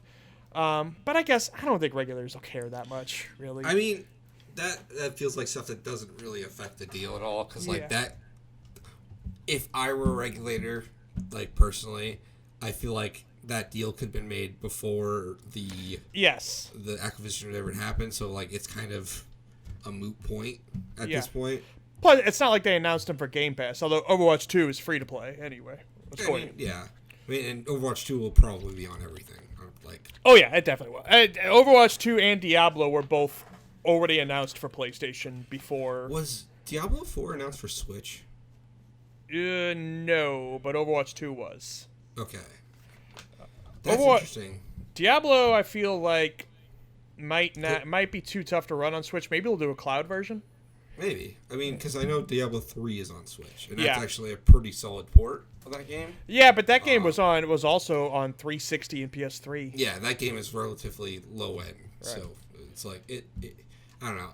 I'm excited to play Diablo 4. It looks great. I'm excited for Overwatch 2 as well because that is fun multiplayer. Even if you're not playing competitively, it's just fun to hop in a game and be Genji and throw ninja stars. So the big news out of the Xbox show with Overwatch was the free-to-play thing. That was not known beforehand. I think it might have leaked like the day before, but not officially known. That it's going to be free-to-play. Also, they showed off a new character for the first time called Junker Queen. Oh, yeah, she looked cool as hell. Yeah. I'll also say they did a stream yesterday, so I'm going to kind of merge all this Overwatch stuff together, where they talked about their plans. This is surprisingly launching in October, or early access version. Just the PvP. There's going to be PvE stuff added next year, which is the part I'm actually more excited about. I'll do the PvP, but I feel like they're making some big changes here where they're going down to 5v5 rather than 6v6, and it seems like it's going to be much more of a skill-based shooter, which I'm not, on paper, I'm not very excited about that change. I'll still, I want to give it a go for myself before I make any kind of judgments, but sounds like the kind of thing I'm not normally interested in. Yeah. But I mean, if you can find the right character in Overwatch, maybe it'll feel okay. I mean, I liked Overwatch because it wasn't that originally. It was a very... It was like team based, kind of objective based. Yeah. Like it's more of a co-op game than like a team deathmatch game, honestly. Right. And now, it's still going to be objective based and everything, but it doesn't feel like all right, so the tanks are changing. They're going to be a lot more less about protecting their own team and more about doing close range DPS. They said they even considered changing names like Scrappers or something because it's less of like, hey, everybody get behind my shield and I'll protect everybody, and more about get in close and fuck up the other team. So let me ask you this: is all of the former cast returning, or is it just... Yes. Okay, good. Because I noticed that like I don't know if he was in a trailer. I didn't see Reinhardt or like Junkrat or any of the characters, but like, yeah. So it's such a weird thing, and now the fact that they're going free to play means I don't know how much of this they're going to revert on or not. But originally the plan was that Overwatch and Overwatch 2 were going to be essentially the same thing and just play together. Like you would Overwatch. The original Overwatch is also going to get all the new characters, all the new maps. They're going to be playing with people who are playing Overwatch 2. It's all kind of the same game. And essentially the only thing that was... so weird to me. The only thing that was different was the PvE modes. But now, with it being free to play, I don't know how that's going to work. Overwatch, the original... It might just be they're going to say, hey, everyone jump over to Overwatch 2. It might be we're shutting down Overwatch, but all your progression, everything you've unlocked in Overwatch carries over. All your stats carry over, and yes, all the same maps, all the same characters. So nothing. I believe they talked about a Founders Pack too. Yes, yes, okay. That's nothing. So nothing is going away. Essentially, it's just kind of this is the new starting points.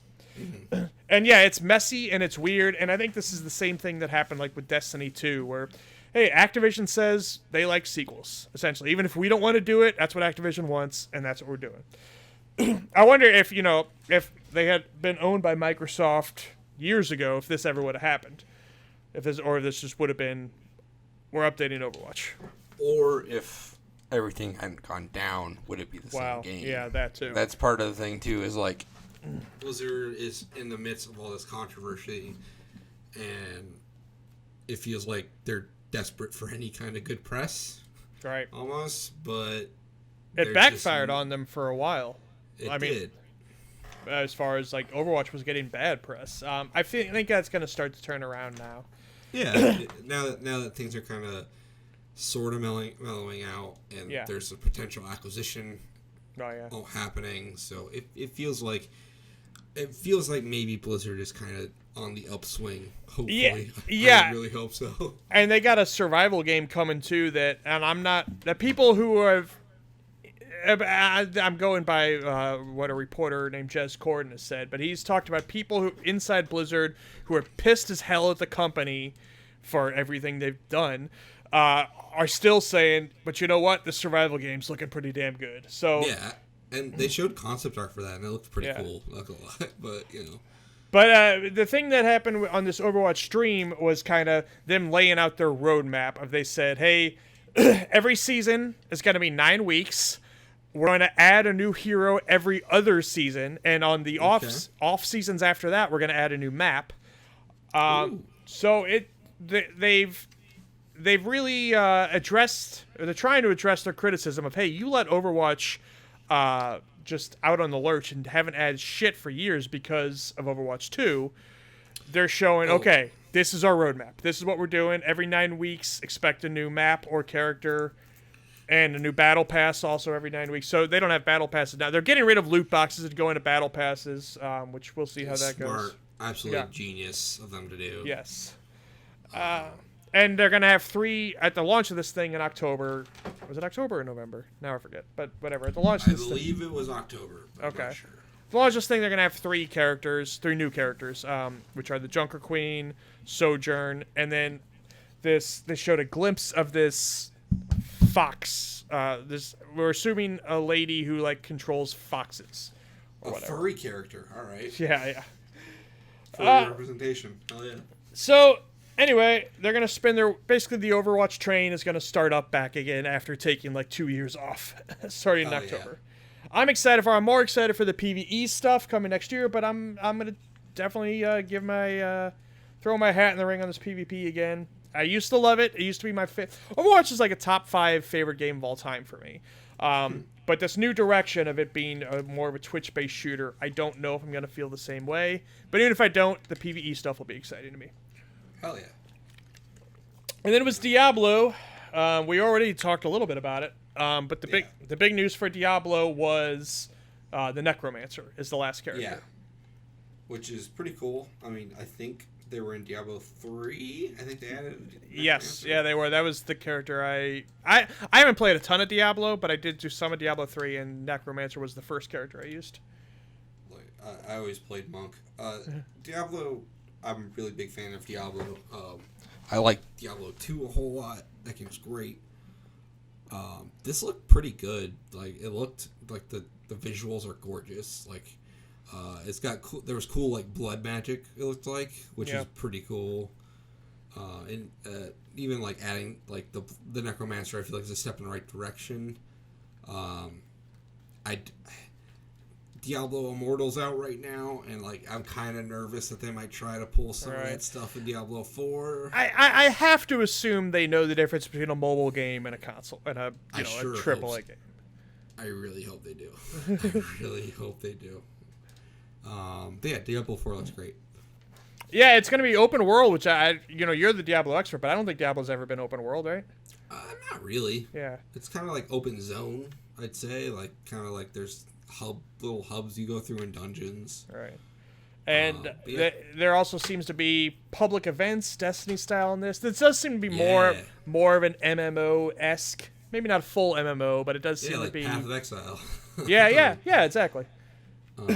They had they showed a real glimpse of a crazy-ass skill tree that looked like Path of Exile, too. Yeah, like, that stuff's nuts. I don't know how deep into that I'm going to get, but I'm excited to play this. I don't know if we can fully call Diablo 4 live service, but it feels like it's kind of going down that way. Yeah, I mean, Diablo's always had a lot of post-launch support. Yeah. So, I don't know. We'll see. I mean, we still don't know a whole lot. We know the characters, and I feel like that's about really it. Right. I'm going Druid, for sure. I want to try a Necromancer, honestly. Yeah. Like I said, I started with Necromancer in Diablo 3, but the screen got too busy with all your little minions, and I couldn't keep track of myself, so I switched to Crusader. Before Diablo 4 comes out, I want to give Diablo 3 a real try, because I've only jumped in for a couple hours. You should. It's so good. Yeah. How about we talk about Flintlock? So, okay. Yeah. The trailer's fine. Like, I think this game looks fun. But what kind of sold me is, like, the premise. I don't know if you've seen any of this. I haven't. What this game's about. Go ahead. So the idea is, like, humanity pissed off the gods by essentially creating guns. Oh. And, the gods get pissed, so, like, I guess they start doing stuff. And humanity immediately uses the guns to kill the gods, immediately proving their point. So, like, the story of this game is insane. I really want to play it. That does sound crazy. I was sold more because of the developer is A44, who made Ashen. Oh, that's why. Oh, okay, that makes so much sense. Yeah. Okay. All right. Now I know this will be a good game. So I imagine this to be... It didn't look Souls-like, but because it was Ashen, or because its developers did Ashen, I bet it... It reminded me more of Devil May Cry than it did of Souls. Okay. More like the way the character moves, kind of. Yeah. Like it's more action-y. It looked like they had in one hand an axe and on the other hand a gun. But it seemed like the gun to me looked like it was almost more of a stun tool than a damage tool. But I could be reading that wrong. I mean, the gods are pissed because we use gunpowder. Yeah. Ashen had co-op. I don't think this does, or if it does, they haven't talked about it yet. But it looks really neat, and that's cool. That's early next year, I believe. Hell yeah! Is that coming to Game Pass too? Yeah, everything on their showcase except for Diablo was. Yeah. And Diablo will too if the acquisition gets completed before that comes out. Yeah. Which is probably going to be likely, knowing Blizzard. Yeah. Wolong, Fallen Dynasty. Okay. Go ahead. So a note about this game. I know it's a Souls-like. It's made by the Neo team. And a producer of Bloodborne. I played a lot of Dynasty Warriors, like growing up. Like it's a game I've just played all my life. Yeah. This looks like it's not a Dynasty Warriors spinoff, but because of the nature of what the Three Kingdoms games, like the kind of story, like they're all recognizable characters, and the guy on the horse at the end is Lu Bu, which is like a very infamous character in Dynasty Warriors. Yeah. So I'm really excited for this game because it's gonna be ridiculous. Yeah, I think so too. And this is Team Ninja making exclusive for Xbox, which they haven't done since Ninja Gaiden days. Oh yeah, you're right. They have not. No, they went with Neo. They jumped over to PlayStation. This is them kind of returning back. So I know Ninja Gaiden 1 and 2 were timed exclusive on Xbox. Maybe 3. I can't remember about 3. People didn't like 3 as much. I believe. I don't think so. Yeah. I've not heard that much about it. They're all on Game Pass now. Actually, just like 2 weeks ago, they put up the whole collection. So yeah, there was no gameplay shown. It was a CG trailer, but just the fact that Team Ninja is making back home. I don't even know what to call it their home, but returning back to Xbox to make an exclusive. Yeah. Actually, you know what? No, I lied. This is not an exclusive. This is going to be on PlayStation, but it's going to be on Game Pass day one. So why the hell would you play it on PlayStation? It is a console launch exclusive, though, right? No, I'm thinking of High on Life because it seems like High on Life will eventually make its way to PlayStation. No, this is going to be on PlayStation same day. You'll just have to pay $70 for it, or maybe 60, but whatever. Yeah, so I'm not going to do that. I'm going to play it on Game Pass. Yeah, me too. And this does have co-op too, which makes me excited. I'll play any Three Kingdoms inspired game. Hey, guess what? Persona's coming to Xbox. So I screamed at my television when this showed up. Did you? Did you not see that Leaker's been making a name for himself since the Sony State of Play? The Snitch? Yeah, the Snitch. Yeah. He leaked this out a couple days ahead of time. This is such a good get, and it's especially exciting for me because it means they're all coming to PC. Like 4 was already on PC, but Persona 5 and 3 on PC is really good because those games are amazing. Yeah, JRPGs aren't normally my thing, but Persona's got such style, especially 5. It does, and I think the sort of like high schooler kind of like backdrop of it makes it more fun than most JRPGs. I did play and absolutely love Fire Emblem 3 Houses with the high school aspects. So yeah, I wish it was shorter because I hear about Persona 5 being a crazy length. That is they're all 100-hour games. Like that is, it's nuts. But if you are really into these games, it's worth it. And this might be a great game to play on the cloud. Yeah, it could be.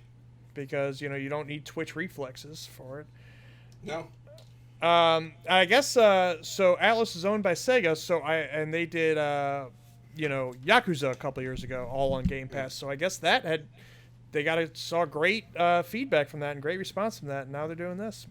They have a really good relationship with Xbox, and I think that's great because it means more. Because I'm a huge Sega fanboy, and it just means more Sega games will come to Game Pass. I gotta remind me later to send you this video of this guy. I'll give him a little plug now, even though he's much bigger than us anyway. Named Thorgy's Arcade does this. Yes. Oh, you've seen it? I've seen a couple episodes. I've seen his King of Fighters retrospective. Okay. And I was like, I should check this guy out because that video is really good. Yeah. He did a build the roster video of what if Smash Brothers was a Sega game. Oh, I didn't see that. Yeah. So, was there anything else I was going to say about Persona? I think not. Oh, there was one thing.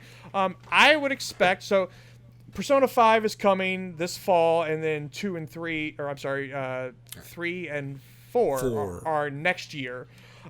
I would kind of expect that at E3 next year, or whatever the equivalent is, Summer Games Fest, whatever, they come out and say, hey, now we're bringing Persona 5 Strikers and Persona 4 Arena and all the dancing games also to Game Pass. I can see that. Yeah.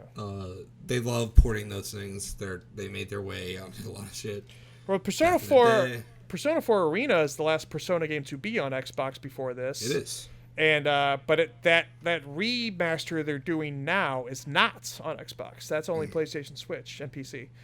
So it's so strange. It's so weird. It is backwards compatible, but I think the remaster has improvements that just aren't gonna happen on Xbox. But I bet that happens next year. Yeah, along with Persona 6, maybe. Hopefully, we'll see. Oh well, yeah.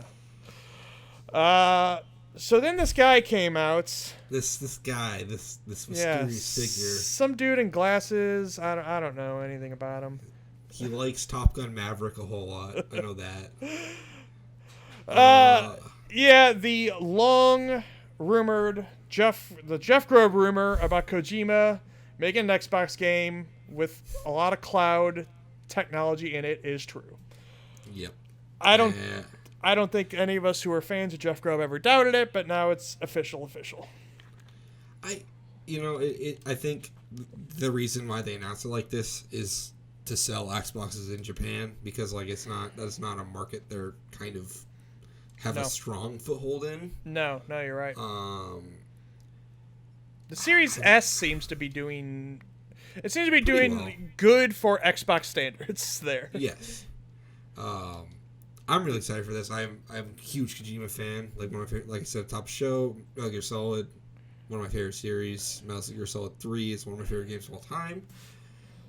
I'm just excited for whatever this dude makes. Honestly, like it's gonna be pretty dope. So it's not everyone. I know it's not everyone's cup of tea. Yeah, we're gonna get to that. But for me, and I'm sure a lot of people, like this is exciting. Yes.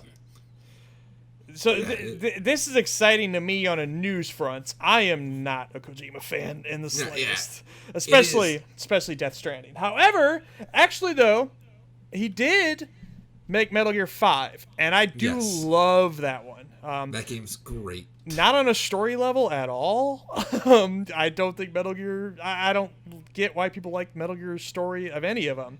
But on a gameplay level, my God, Metal Gear 5 had such a great gameplay loop. The thing about Kojima games is they're all very niche. Like, they're for a very specific kind of person. Yeah. And if you're not that person, you are going to hate them. So I'm hoping that this Xbox game takes its gameplay inspiration from Metal Gear 5. Supposedly, it's a horror game. Well, see, that was the next thing I was going to talk to you about. There was a leak of Project Overdose, or just but the snitch was calling it Overdose. Right. Yeah. I don't think that's the Xbox game though, and I think no. I feel like the Xbox game is much further out. I kind of feel like his studio, we know now, is big enough to be doing 2 games at once, and I feel like Norman Reedus came out and said, "Hey, after Death Stranding, we started to work on another one." I kind of feel like Norman Reedus got a little confused, and I think he was talking about Overdose, and I think it's very possible that Overdose is going to be PlayStation exclusive. I would agree with you, Eric, but here's the thing: like Kojima on his Instagram has been editing something, and he's very clearly using a PS5 dev kit to do it. So I don't know if it's Death Stranding. I'm certain whatever it is, it's going to be interesting. But I don't know what he's working on. Like it's such an interesting time for Hideo Kojima because like he's free from Konami and he finished his kind of Konami like ex-Konami swan song. Is free to do whatever he wants essentially. Right.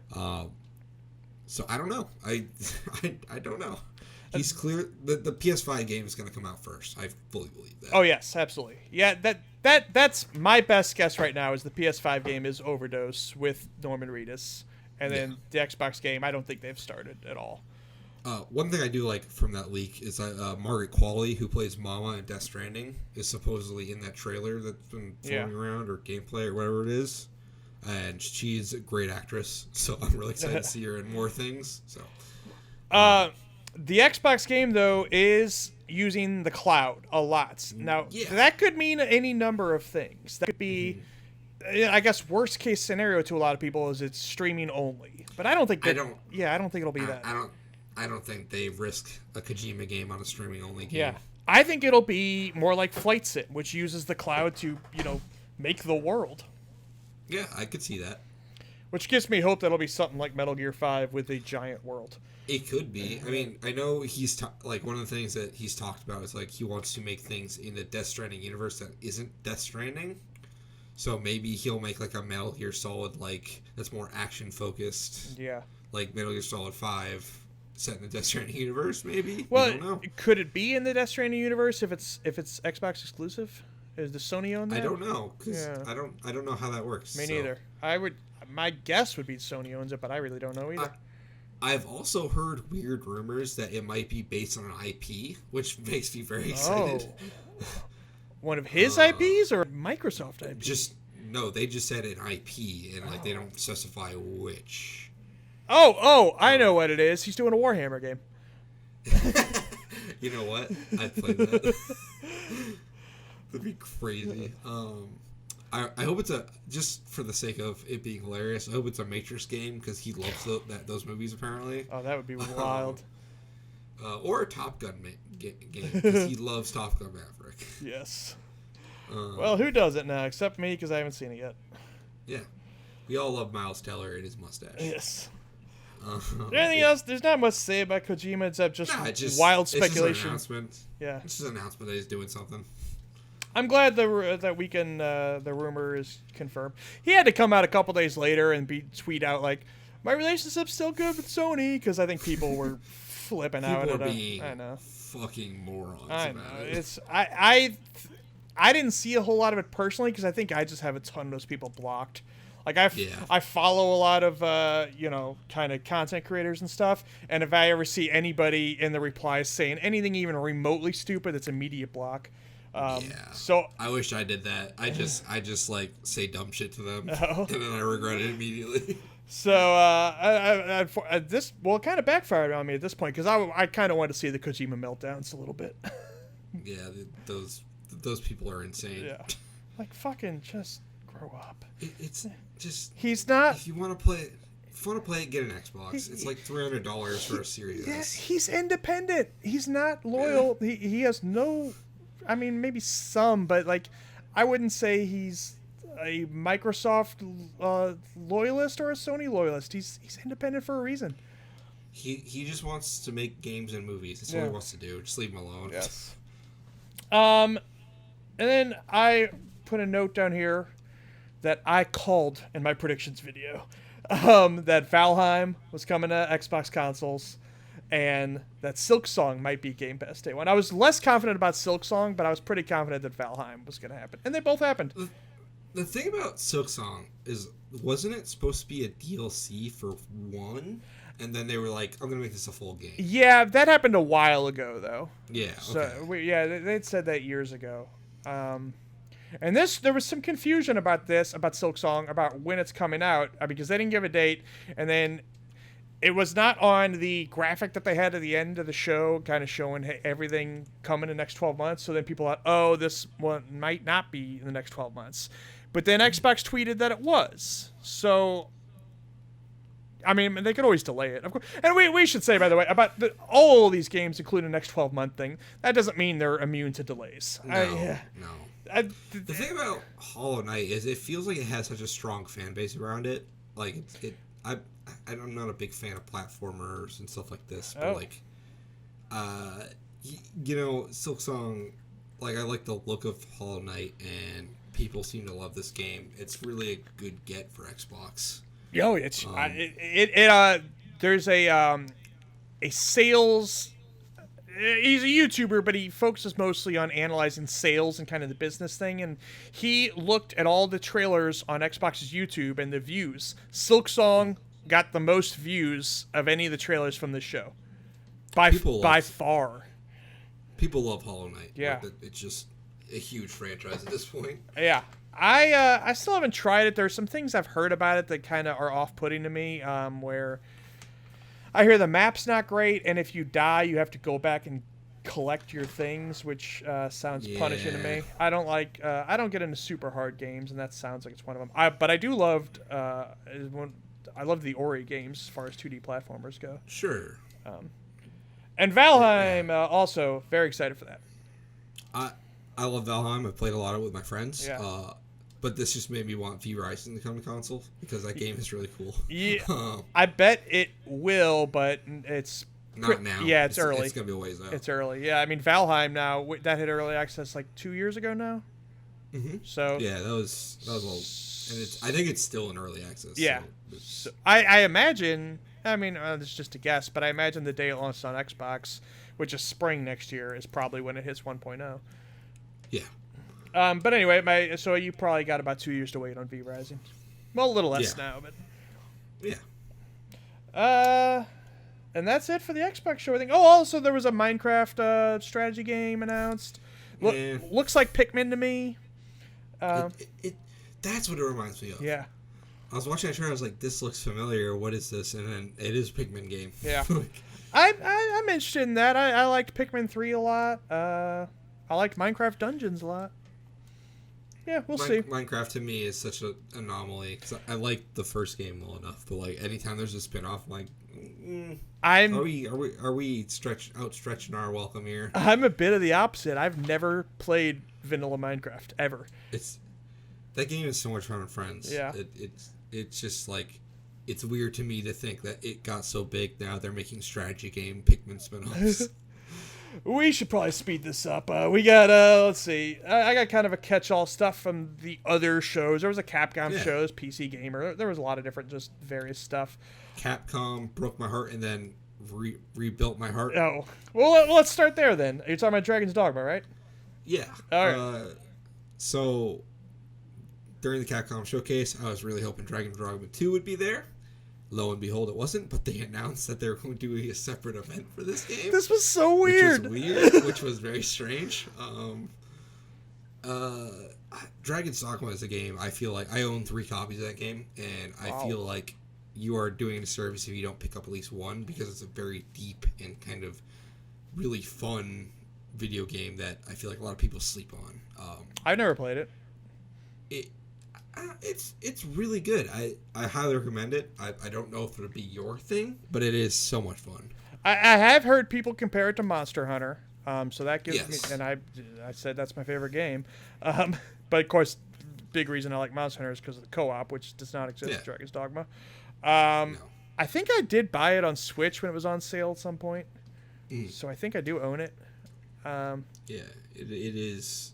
I think that game need that Dragon's Dogma 2 like immediately, and I'm hoping Dragon's Dogma 2 does not take forever to come out. Yeah, I was gonna ask you, did they say a date or anything, or the window? They did not. Okay. They literally just showed a logo, and they're like, it's into development, and they're like, okay. This was in the Capcom leak last year. It was, and it was on the NVIDIA leak list too. Oh wow, okay.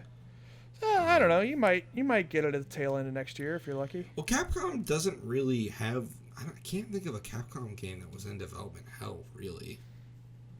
Like Deep Down, but that did come out in Japan. Did it? Just didn't come out here. Yes, it did. Oh wow, I didn't know that. Yeah, Deep Down did. I think a version of Deep Down did come out. That's news to me. Yeah.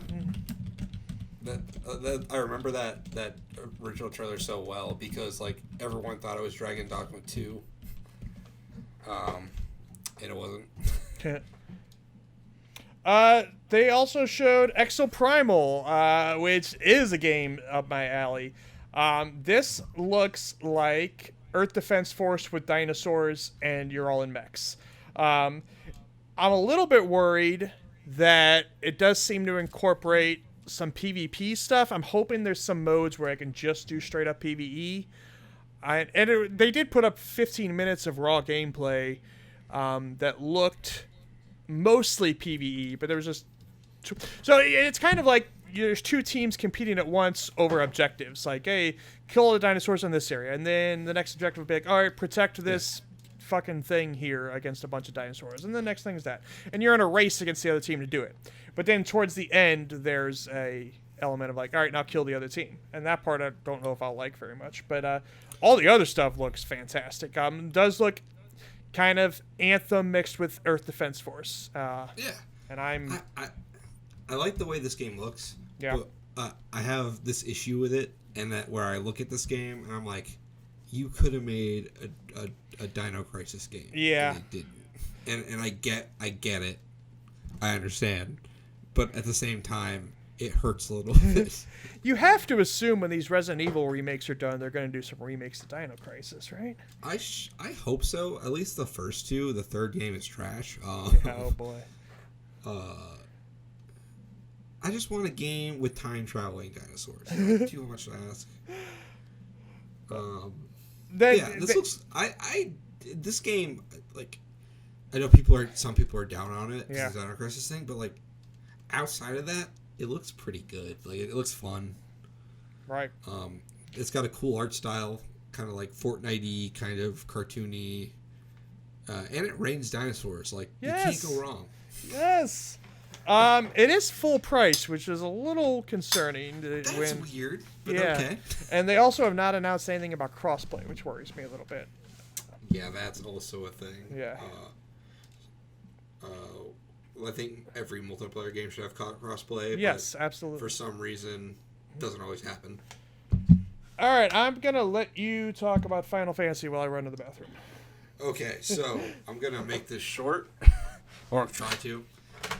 A lot of Final Fantasy stuff got announced. Final Fantasy Crisis Core is going to be remade with updated assets and some gameplay tweaks. If you ever played the original, it's a lot of fun. Kind of like a prequel to 7. There's a lot of interesting things, and that's coming this winter. And not a lot to say about that other than I'm excited to play Crisis Core again. And then they announced a couple other things. I didn't see the first thing they announced because I was at work when this happened, and I was just bombarded with news that Crisis Core is being remade. But Final Fantasy VII Remake Part 2 Rebirth is coming out next winter. And man, oh man, they're doing their own thing with Final Fantasy VII, which is cool. That first game, the remake was fantastic, and they're taking it in a different direction. And I think the smart thing to do is kind of splinter this thing off and to make it its own thing. It's just a good time to be a Final Fantasy VII fan.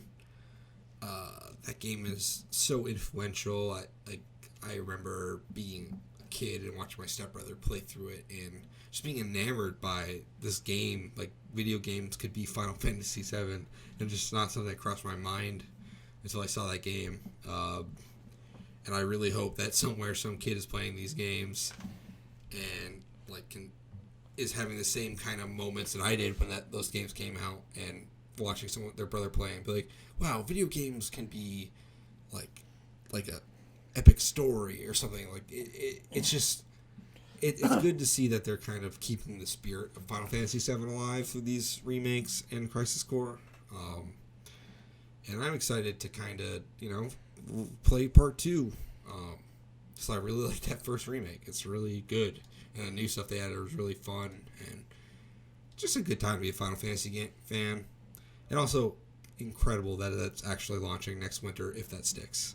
Yeah, I have my doubts about that. I do too, but if it sticks, I'll be happy. 16 is next year also, right? They said summer of 2023. Oh boy, which is disappointing, but at the same time, I kind of expect it, and I do not expect Kingdom Hearts for another 3 years. Right. To be honest with you. Did they say when Crisis Core is coming? This winter. Okay. No specific date, but this winter. Man, I'd be surprised if they do Crisis Core, 16, and 7 Part 2 all within 12 months. I would be too, especially Nomura, because Nomura is kind of infamous for taking forever to make a game. Yeah, plus also it's not like they're slowing down on 14 either. They're not. Yeah. And it's funny because a lot of the 14 guys are working on 16. Yeah. So That all seems nuts. Yoshi P works hard. Yeah, that's all I really got to say about Final Fantasy VII stuff. It looks good. Excited to play more. All right. I am not a Resident Evil guy, so are you? I am. All right, yeah, go ahead. So I don't have much to say about the DLC other than adding Lady Dimitrescu to Mercenaries mode, which is cool. They're also adding. Oh God. But you will keep her height. You will look down on enemies because she's 9 feet tall. Yeah. They're also adding a third-person mode to the main campaign. Yes. That's pretty crazy. Which is funny because when they showed the trailer at the last Game Awards, they kind of showed off the third-person mode a little bit in that trailer. Oh, I missed that. Yeah, it's a little sneaky thing they did. It was pretty cool.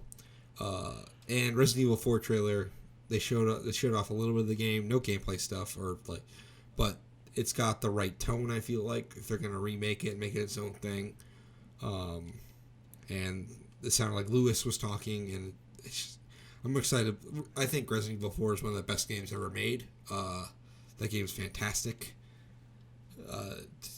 And I think kind of doing its own thing, well, paying respects to Resident Evil 4 is the right thing to do, instead of just remaking it. Yeah, it looked like Leon in that game looks more like he did in the RE2 remake than original RE4. So I wonder if it's going to be like a sequel to Resident Evil 2. Yeah. Remake. Yeah, I could see them making more references because a lot of people played that RE2 remake and it was not that long ago, so. Yeah. Did they give dates on either the Village DLC or 4? I think 4 is next year. 4 is, I want to say, March of next year. Okay. But DLC, I do not know. Okay. And that you play as, maybe you know who it is. You play as Rose. I was going to say you play as some girl, I don't know. Yeah, you play as Ethan's daughter. And I believe that's all for the Summer Games Fest extravaganza. Am I right? Is there anything else that we're not? I think I do want to say I did like Callisto Protocol. Oh yeah! How did I not put that down? I did. I really love what they showed for that game. Looks awesome. I can't believe I didn't write that down. I was not expecting that to look as good as it does. Honestly, I was a little hesitant when they announced that it was a PUBG Universe game. I was like, yeah, but it's not anymore, and that's sad. And also, Glenn Schofield, I want to say he worked on Black Ops, because he used to be Sledgehammer Games. I didn't. I know he did Dead Space. He did. Yeah. And you can tell. Yeah, oh yeah. There was a whole lot of Dead Space games in that Summer Games Fest show. Yeah. People just love Dead Space, and they're not wrong for doing so. It's just funny that they're now all coming at the same time. And we've seen that kind of thing happen before, where it's like, a genre will disappear forever, and then there's like 12 of them all at once. Like we got a million Left 4 Deads last year. Yeah, and it was great. Yeah. I'm more into that genre than I am the Dead Space genre, but Callisto Protocol was visually gorgeous. It looks incredible. Yeah. A lot of cool visual effects. Like apparently they have this crazy gore system in there, which is nuts that they spent a year making that thing. But yeah, I'm excited to play this. I'm up now that it's not part of the PUBG universe, because I thought that was so stupid. I thought that was hilarious, but I guess I understand people who are like, all right, I'm not into horror, right? So for me, it's funny to look outside of that and say that's awesome, keep that. But I imagine if you're going to actually play this game, that's probably not a good thing. Probably not. I can't believe I forgot. I left that off the list. I'm a jackass. Anything else? I mean, there was a million other things, but I thought American. What the hell's the name of that game? American Arcadia. Yeah, that looked neat. I thought there's a game Endless Dungeon, which is it's sort of a sequel to Dungeon of the Endless. I'm very excited for that. Yeah, there was a million things. That game Routine. Game was announced in 2012. That one also is, even though it wasn't on the Xbox Showcase, that's also Game Pass. Yeah, it was it was announced in 2012, and then I guess they scrapped the previous version, and now it's back. And it has music from Mick Gordon. So Yeah. at the very least, the soundtrack will kick ass. They said that before they rolled the trailer, and then the trailer didn't have any music. Yeah. It's nuts. Man, I'm excited to finally play that when it's actually out. They're making a sequel to Flashback. Okay. Yeah. That's weird, but okay. Yeah. Lots of stuff. Lots and lots of stuff. More stuff than I could. I did a react to the shows we talked about. I also did one to Wholesome Games. I did one to Future Game Show. Oh, we didn't talk about Craft World? Pal World. Pal World, the greatest game of all time. Pokemon with guns. And that's pretty much all I need to say. Yes, Pokemon with guns and slave labor. Yeah, yeah. Yeah, that thing looks wacky. I wonder if it'll ever actually come out. I kind of feel like it won't. I think it will. Eventually. Maybe not this year. Yeah. There was no Doke AV this year, which is a big bummer. Maybe. Oh, that's a game I can't wait for. Yeah, well, I feel like that might never come out also. It has that smell to it. Like, I don't know. I want it, though. I sure hope it does. Yeah, me too. I hope it does. I badly hope it does, but yeah, I just get that bad feeling now. All right, then I got two more pieces of news on here that are not from Summer Games Fest. These are just worth talking about because they're funny and also great. And honestly, I didn't because of Summer Games Fest had so much. I didn't go like heavy into news this week. Other news this week. There's probably other stuff we could talk about, but also we've been going a long time now, so most episodes won't be this long. But just Summer Games Fest. What are you gonna do? Samoa Joe is not only gonna kill you, but also is gonna be in the Twisted Metal show as Sweet Tooth, but not the voice of Sweet Tooth. Will Arnett's doing the voice. So the craziest part of this is the visual of Samoa Joe having Will Arnett's voice is hilarious to me.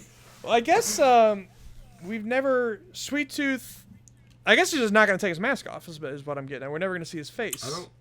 He doesn't in the game, so I guess it makes sense. Man, this show is an anomaly. Yeah. Like it sounds like it's a half-hour comedy action show, apparently. Right. So, but they got Samoa Joe to play Sweet Tooth, and he's like a very physically imposing dude who I can't imagine will be. I guess the hilarity will be Will Arnett voicing him. Yes. I think it's going to be like Death Race, kind of, as a show. Yeah, I think it should be. I think that's the way to go. Well, I think they did say so. Also, the main star of this is Anthony Mackie. Anthony Mackie. Also, Nev Campbell's in it. This show is weird. Yeah. But the synopsis at one point said that Anthony Mackie has to transport something across the country. So he's called the milkman in the show. Oh, I didn't hear that. That's what the hell. So that all sounds like Death Race to me, or even Cannonball Run, but probably more violent.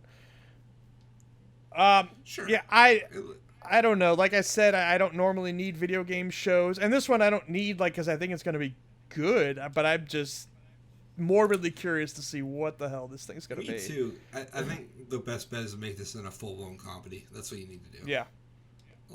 And it's gonna come with a new game allegedly too, which I love Twisted Metal. I should say that off the bat. I do too. I played a lot of that PS3 game. Yeah, Twisted Metal Black. That PS3 game gets so much shit. I thought it was awesome. It's amazing. That game's awesome. It's one of the. And I should have mentioned this by the way when you were talking about PS Plus tiers.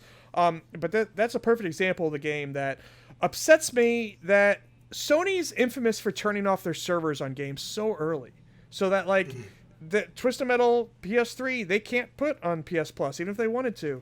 And same thing with I think a lot of the Resistance and Killzone games. I guess those they could put the campaigns up and just not multiplayer. But and Mag and shit that's gone. PlayStation All Star is gone. It's funny you say that because when I played Fear, it just says campaign mode next to it, so it's clearly they took out everything. That sucks. Of the multiplayer. Yeah, so that people can't play Twisted Metal now. That PS3 game I really liked, and Twisted Metal Black really good. Is a classic. It's fantastic game. Absolutely. So I'm excited to see what that game is, and I'm more curious to see what the show is. I think the show's going to be Peacock, right? I think so. Yeah. I've heard that it was like Sony developed, and I don't know who they have deals with. Well, I mean, they got usually that stuff usually gets muddy. Yeah, well, they got deals with everybody. It sounds like they're doing. Netflix is doing Horizon, and God of War is Amazon. Is that right? Yes. Then Gran Turismo is a movie. Right, but I think it's a Netflix movie though. Yeah. Twisted Metal is coming to Peacock. Right. And it is worth mentioning that the Deadpool people are working on Twisted Yes, Metal, so that's probably very funny. Yeah. Man, what if this is just like the greatest show in the world? What if that happens? I really hope it is. I don't want it to suck because I really like comedy shows, and I wish there was more video game comedies. It's just not something that happens often. Right. I want to live in that world where it wins an Emmy. Me too. I want to see Samoa Joe win an Emmy. That's all I want. And we probably shouldn't have saved the most depressing thing for last if we had thought about this ahead of time. But it is funny though. Yeah. Well, you go ahead. So Activision has declared that they did nothing wrong, essentially. Oh, good. Problem solved. So, I'm not going to go into... It was an internal investigation where they decided to come out and say publicly, we found no wrongdoing. And in the Kotaku article, for an example, how nuts it is that they're able to say this, it is reported that Bobby Kotick threatened to have his female assistant killed in a 2006 voicemail. Yep. And interfered to prevent the co-head of Call of Duty Black Ops studio Treyarch, Dan Bunting, from being fired for alleged sexual harassment. So, they're saying they're not doing anything wrong, but like there's all this evidence that they did. Yeah. And it really feels like this weird kind of like, oh, you're actually insane. Yeah, no, I think the report or investigation said like there was isolated incidents, but it wasn't widespread, and that sounds like bullshit, especially over at Blizzard. From listening to people who know things, that is complete horseshit. Yeah. I've heard stories of managers ignoring people bringing stuff up. Like that place was a terrible place to work. Well, and there was I don't mean to make light of this, but there was a suicide attached to bullying this shit. A woman died. Like there's a woman died because of this, and they're claiming there's no wrongdoing. Like there's plenty of wrongdoing to be done, Blizzard or Activision rather, not just Blizzard. Both. It's all over the company. Yeah. It's ridiculous and it's depressing and it's sad that they're not accepting responsibility. Yeah, it sure is. I'm glad that, I mean, I guess we don't know this officially yet, but I'm assuming that when they change hands over to Microsoft, Bobby Kotick's gone and most of these other shitheads have got to be gone. I think Phil Spencer, like, if from what I read of the guy, I bet he is dying to fire Bobby. Yeah. I think he is just dying to get rid of this dude. Absolutely. And I think Bobby knows it. And unfortunately, he's going to get a big, fat golden parachute on the way out. That sucks, but what else are you going to do? But the good news is the rest of his life is going to be miserable if he tries to come back. Oh, there's no way he's going to come back, right? He's got to just... I hope he just retires or goes into another industry. He's got to. I mean, it's not like... No company is gonna touch him. Like, yeah, I mean, but what even would he do? He's not like he's not a game director or anything. So no, he's famous. Like I've been listening to old episodes of the Bombcast, and like they've talked about like during the Guitar Hero times, like he's very famously a guy who doesn't know games all that well. No, like, he's so and. And on top of that, all this like radioactive sludge that is his reputation at the moment, he's screwed. Yeah. Essentially, if he wants to get back out there working. Yeah, I mean, man, but unfortunately, he doesn't have to work. That's right. That sucks, but which is why I suggest we should eat Bobby Kotick. Yeah. You know, my favorite to put somewhat of a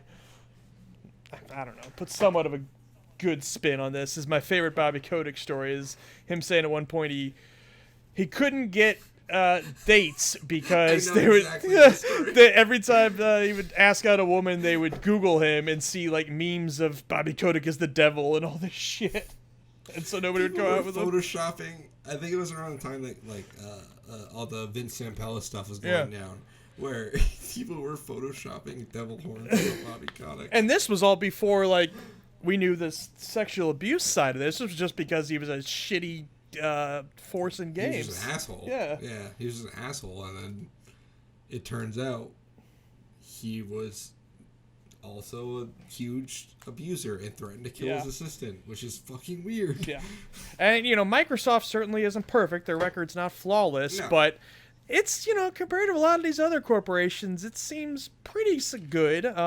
They usually do well in like those best places to work rankings and stuff like that. For me, like the way I look at this is like, there's a lot of shit going on in the world, and like people are always like, "Oh, we live in a dystopia." It's like, if I'm forced to like live in a society, I'm going to enjoy the benefits of it. Yeah. So I don't know. It sucks, but at the same time, I'll have games to play, I guess. And that's what no we should go out on. It sucks, but we have games to play. Yeah, exactly. We should make that our tagline. It sucks. We have games to play. Yeah. All right. So I guess you and I haven't even talked about like how often we plan to do this or anything, but we'll be back at some point, I guess. Yeah. We'll hammer that things out when it's not 3 a.m. Yeah. Maybe 2 weeks. I don't know. We'll see. My plan right now is the video version of this, which right now is just my face. We'll have to get Hunter a camera at some point. Yeah, I'm working on getting another webcam. I'm gonna go back to streaming soon. I'll put up like a picture of you or something for now, I guess. Yeah. And that'll be on my YouTube channel, youtube.com/Freshley Streamed Games. And I will also put this up on Anchor, which should hopefully distribute it to all your podcast services. Hell yeah. So anyway, but what I was getting at actually on the YouTube video, put something in the comment. If you have a question, put something in the comments, and we will answer it. Yeah. Next episode. And I'll tell you how wrong you are. No, if there gets to be enough of them, we'll set up an email, I guess. But I don't imagine we'll need that for a while. Yeah.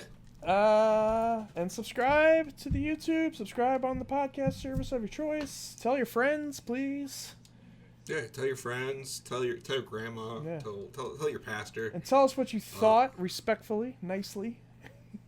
Yeah, and like if you like this, you can go listen to my podcast, Kame Club. Yes, absolutely. And that's me and my buddy Frank talking about games. Similar to this show, not entirely the same, but this was fun. I mean, I enjoyed doing this, and I hope to do it more. Yeah, and like I said, we don't plan to go this long normally, but there's a lot to talk about this week. There's a lot to talk about. Yeah. That's why we wanted to start it this week. Yeah, absolutely. So yeah, I guess that's it. I don't really know how to end this. So on that note, I guess we'll just end the podcast. Yes, it all sucks, but there's games to play. Exactly.